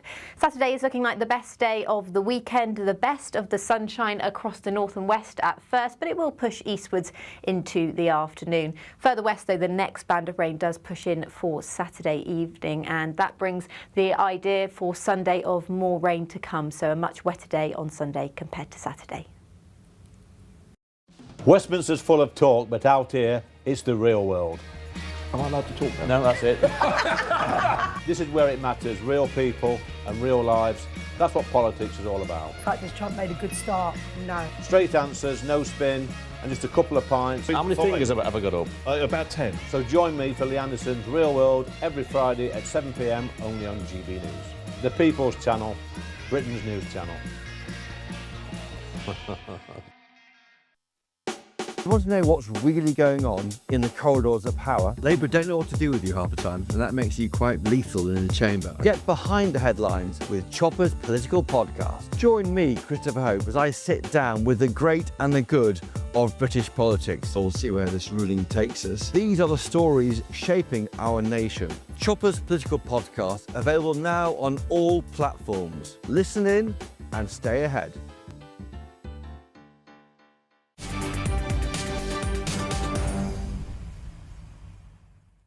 It's 5:38. Now, I've got some breaking news for you now that GB News can reveal that the Afghan rapist Mustafa Hotak, he came to the UK on a small boat in June 2022 and then just 1 month later raped a woman in Southampton. Today, he has been jailed for 14 years in prison for rape. And let's now speak with the director of Destination Dover, Jack Hadfield. Jack, you've been filming the Pink Ladies and their course for these past weeks and months, and stories like this are precisely the point of we don't know who's amongst us, and how many more times do we have to hear stories like this before we do something about it, Jack? Yes, you know, it does seem like there's at least a story every week or so. I mean, certainly during my coverage of the Asylum hotel protests, that's what got these protests last summer blowing up across the country in the way that they did. They were all sparked when there was another news story in another location about a small boat migrant rape, sexual assault attack here or there. And again, a lot of the time, they certainly were Afghans. You know, some of the stats have them around between 14.5 to 22 times more likely than British nationals to be convicted for rape and sexual assault and so forth. And again, the question has to be asked, why are these people in our country? Why were they elected to begin with? Again, certainly with when you're coming across on a small boat, you know, you can't tell who they are. But with Afghans in particular, now obviously the regime fell in 2021 and now it's the Taliban running the country there. You know, they don't have the bureaucracy, the data, all the background information, even if we wanted to quiz Afghanistan on who these people were. So it does seem that Afghan migrants are posing more of a specific risk than people from other locales. Jack, do you think it's time for something radical, perhaps like a total ban on anybody coming to Britain from Afghanistan? Yes, I think it is. I think when you have, again, a news story, it seems at least every week, of another rape or sexual assault by an Afghan migrant, we should completely ban anyone else coming here from Afghanistan. And actually, my colleague David Shipley in The Spectator just a couple of weeks ago made the point that, in fact, every single Afghan here should be deported. That's what he argued, because with the Afghan population in Britain, the vast majority of them are asylum seekers or people who have been deliberately resettled. The number of people who've come over in normal migration routes has been very, very low. So certainly radical action is definitely needed on this issue. OK, Jack Hadfield, we'd have to do with their direction of Destination Dover. Thanks for joining us on the show. Nigel Nelson, get back to you in the studio. It seems a bit extreme to deport everybody from Afghanistan. Well, hold on a sec. These are people who came here as translators, who served in Afghan special forces alongside British soldiers. You ask our soldiers exactly how valuable they were to them when they were fighting that war over there. But on the point of those who come here illegally on dinghies, I've been vocal. I think perhaps we should do something more radical about them and just detain them. Well, detain them if they do something wrong. I mean, the whole thing is... They come into the country illegally on a dinghy. A lot of people think that is wrong. Well, you can't prosecute someone for coming in on a dinghy, so that's the problem. You can't single out Afghans and say, but Iranians can come through on a dinghy, or Iraqis or whatever. Detain all of them. Well, why take the chance? They'll lie about the nationality. Then we're back to the issue about trying to change the law to make that happen.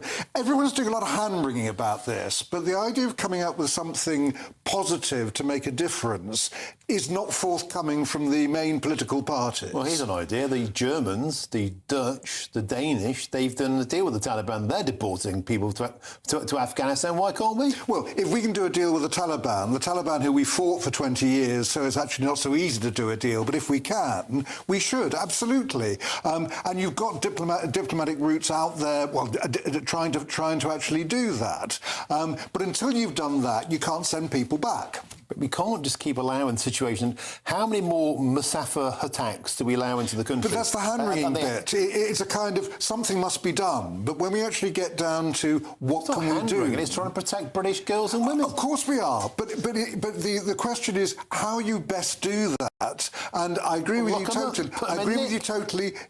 Send them back to Afghanistan if it's at all possible.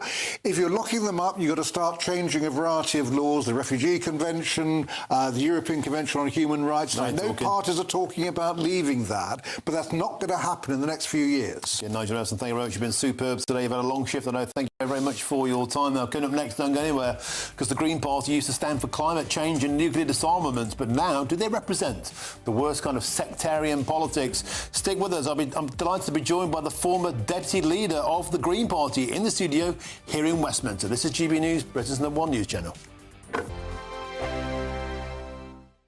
Britain deserves a newsroom that puts the facts and your voice first. Well, and that's what you get on GB News. Lively debates, lively conversation. And we're not afraid to hold power to account. And each other. So join me, Andrew Pierce. And me, Miriam Gates, for Britain's Newsroom, weekdays from 9:30 on GB News. At GB News, we love to hear from you, our loyal community. So drop us a line at gbnews.com/yoursay. There, you can talk to each other and also to the presenters live on air. gbnews.com/yoursay, because GB News is your channel, Britain's news channel. GB News Breakfast, every day from 6 a.m. The head of planetary defence at NASA has revealed what keeps her up at night, and that is tens of thousands of city-killer asteroids that remain undetected. They're out there, they're in space, they're heading our way. We need something to predict where they're going to. Yeah, well, there was a case about 4 years ago, where they sent a spaceship up called DART to hit a massive asteroid which was heading our way, and it was something like 14,000 miles an hour it went at, and it hit this thing and diverted it, and the planet was saved. It made a bit of a story at the time. The problem is that it's the middle-sized ones. Lots of these asteroids come into the planet Earth every year, but they're so small they disintegrate They burn up in the atmosphere and things, yeah. The big ones we know about, and like the one which DART went out, it was 460 foot wide. It went out and diverted it. What they can't manage is thousands of these asteroids, which are the middle size, which if they hit the planet Earth, it won't end life on Earth, but it will cause massive regional damage. They're the ones that they're worried about. So there's no... This expert says we sit awake at night worrying about it because there's so many of them. We're as well not knowing. Bring back Bruce Willis. Do you remember the film Armageddon? Yeah, Armageddon. Where he's a hero. What I would goes say and blows one up. What I would say to worried viewers and listeners is that, of course, we're still here and these things have been coming around for years and years and they haven't hit us. So let's just keep our fingers crossed. GB News, the People's Channel.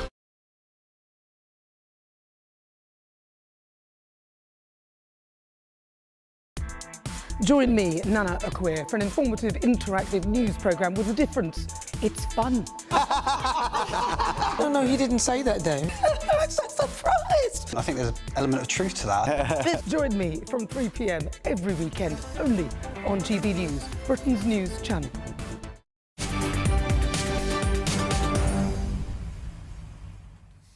It's 5:46. Got some major breaking news for you now, and it's this. Donald Trump has spoken to reporters at the White House before departing for a trip to Texas, saying that further talks with Iran are expected to take place today.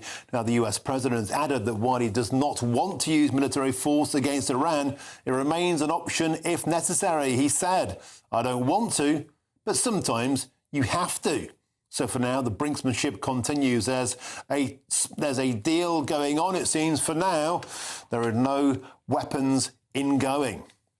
Let's return now to the breaking news that the Labour Party has suffered a Starmageddon in Gorton and Denton, the by-election being wiped out by the Green Party. But Zach Polanski's party has come under fire for opening the doors to sectarian politics. I'm delighted to be joined in the studio in Westminster by the former deputy leader of the Green Party, Shorar Ali, and also GB News' political editor, Chris Hope. Mr. Ali, it's a pleasure to have you. May I shake your hand in the first instance? I was following the dramatic events overnight and I saw your social media feed, and you're concerned, aren't you, about the drift towards sectarianism that's happening in your former party? Yeah, no, absolutely. If I may just start with the positives. I mean, this was a stunning victory. And, you know, having been operative in the party for the best part of 20 years, I can really understand the relish of the activists. They ran a stunning ground campaign and air campaign. To get 40% of the vote, 4,500 majority is terrific. And I think Hannah Spencer as well is a great brand for the party because we've often been accused of being white, middle-class academic. She's not middle-class academic type. She's got a great gab. So I think she might have done very well even as an independent. Yeah. OK. In terms of the challenges and the problems, I mean, Zach's pitched himself as an eco-populist, but it's populism in the worst sense. It's like saying anything you want to anybody who wants to hear it. Just whatever they want to hear. That's not a principled political philosophy. We've got a particular problem now, I think, with Islamists not only joining the party in increasing numbers, but how are we going to square the circle of so-called left-wing progressive politics? In particular, if you think about the LGBT piece, that is totally inconsistent with conservative Islamists.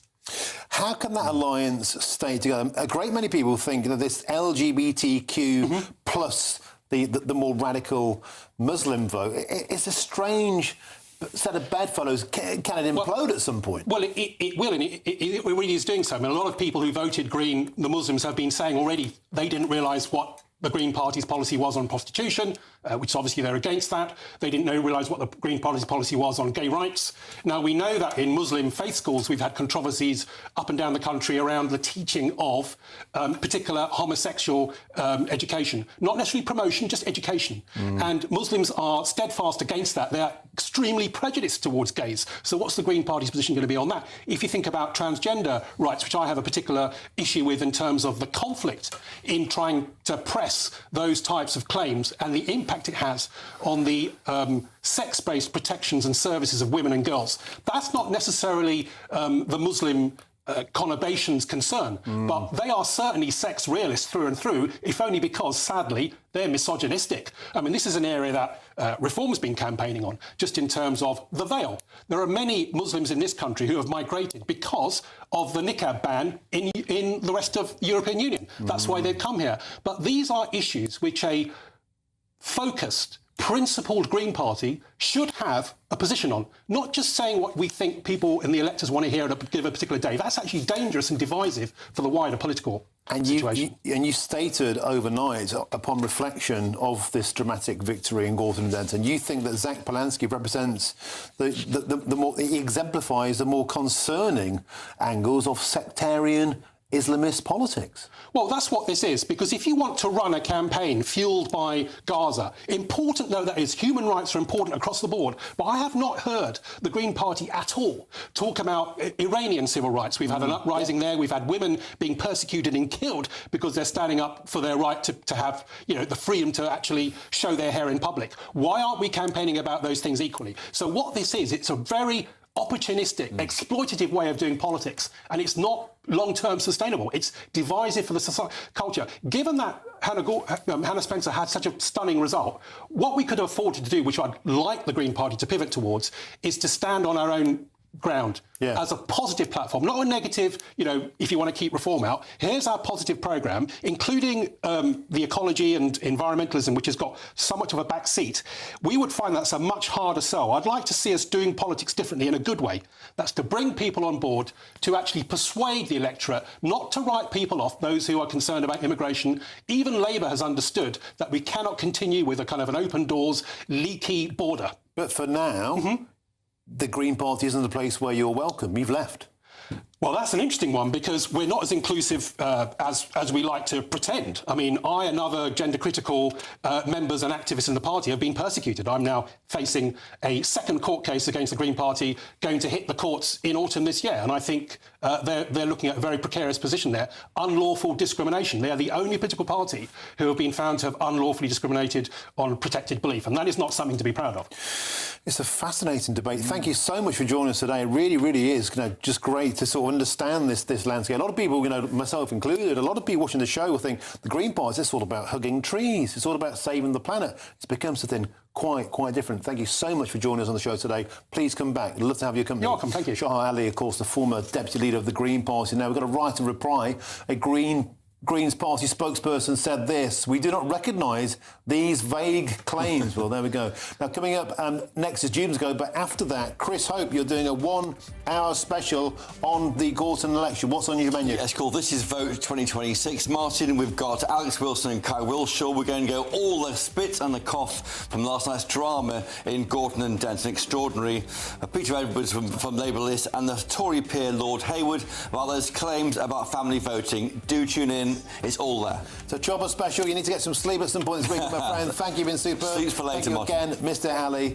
I'll see you tomorrow. I'll see you on Monday, beg your pardon. In the meantime, Jubes & Co. is up next. Today, clouds overhead, total zen within. Box Solar sponsors the weather on GB News. Hello, good afternoon. Welcome to your latest GB News weather update, brought to you from the Met Office. A dry afternoon to come for many northern areas. Further south, though, rain and showers continuing to bring a pretty dull and damp end to the day. We've got an area of low pressure across many central and southern areas of the UK. With it, some weather fronts. That's what's bringing all that cloud and rain. It may brighten up for a time across the far south and east, but here there is a risk of some quite heavy, possibly thundery downpours just through this afternoon. And then through the rest of the night, the rain continues. Lots of cloud around, a pretty damp night to come for many central areas of the UK in particular. Further north and west, though, it will clear up as the evening goes on, and overnight we'll see clear skies remaining, pushing into the far southwest of the UK as well by the morning. So that does mean it's going to be a pretty chilly start to the day across the far northwest in particular. We are expecting a frost here. Temperatures could be down as low as -6 or -7 in any sheltered glens, but for most of us, just hovering around zero for many towns and cities across Scotland. Northern Ireland just seeing a touch of frost, a blanket of cloud across northern England, and persistent rain still across eastern areas in particular. Here is where it will linger through Saturday morning. Elsewhere, though, a transition to sunnier weather for the rest of Saturday. A ridge of high pressure moves in just for a time on Saturday to bring sunshine. It's definitely going to be the better day of the weekend for dry weather on Saturday compared to Sunday, as the next band of rain is pushing in through Saturday evening. So some sunshine out there, still a risk of rain across eastern areas in particular, but it's relatively light. But temperatures close to average, 8 or 9 29 degrees for most areas. So the wet weather does push in from the west on Saturday evening, moving into parts of Wales, the southwest of England, Northern Ireland and parts of Scotland overnight. It's light at first, but there is a risk of some quite heavy rain through Sunday, as well as some strong winds. That unsettled weather is likely to last through Monday, but from Tuesday onwards, it does look like it will turn more settled. Today, clouds overhead, total zen within. Box Solar sponsors the weather on GB News.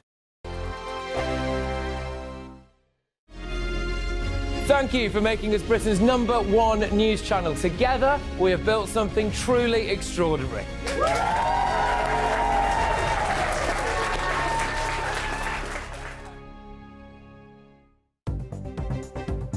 Good evening. This is the latest AI travel news from GBNews.com. On the M8 westbound, there are restrictions at junction 11 on the slip road after a broken down vehicle. On the M4 westbound, expect slow journeys between junction 23A at Mega and junction 26 at Malpas. In Stockton-on-Tees, the A19 northbound has one lane closed between the A1027 and the A689. In Derbyshire, the A38 southbound is congested between the A516 and the A50. And on the trains, Gatwick Express is disrupted between London Victoria and Balham and London Overground between Surrey Quays and West Croydon. For more travel news, go to gbnews.com. A camper van and cash could be yours in our very latest Great British Giveaway. You could be driving away in this brand new Benavan 122. This 2026 model worth over £67,000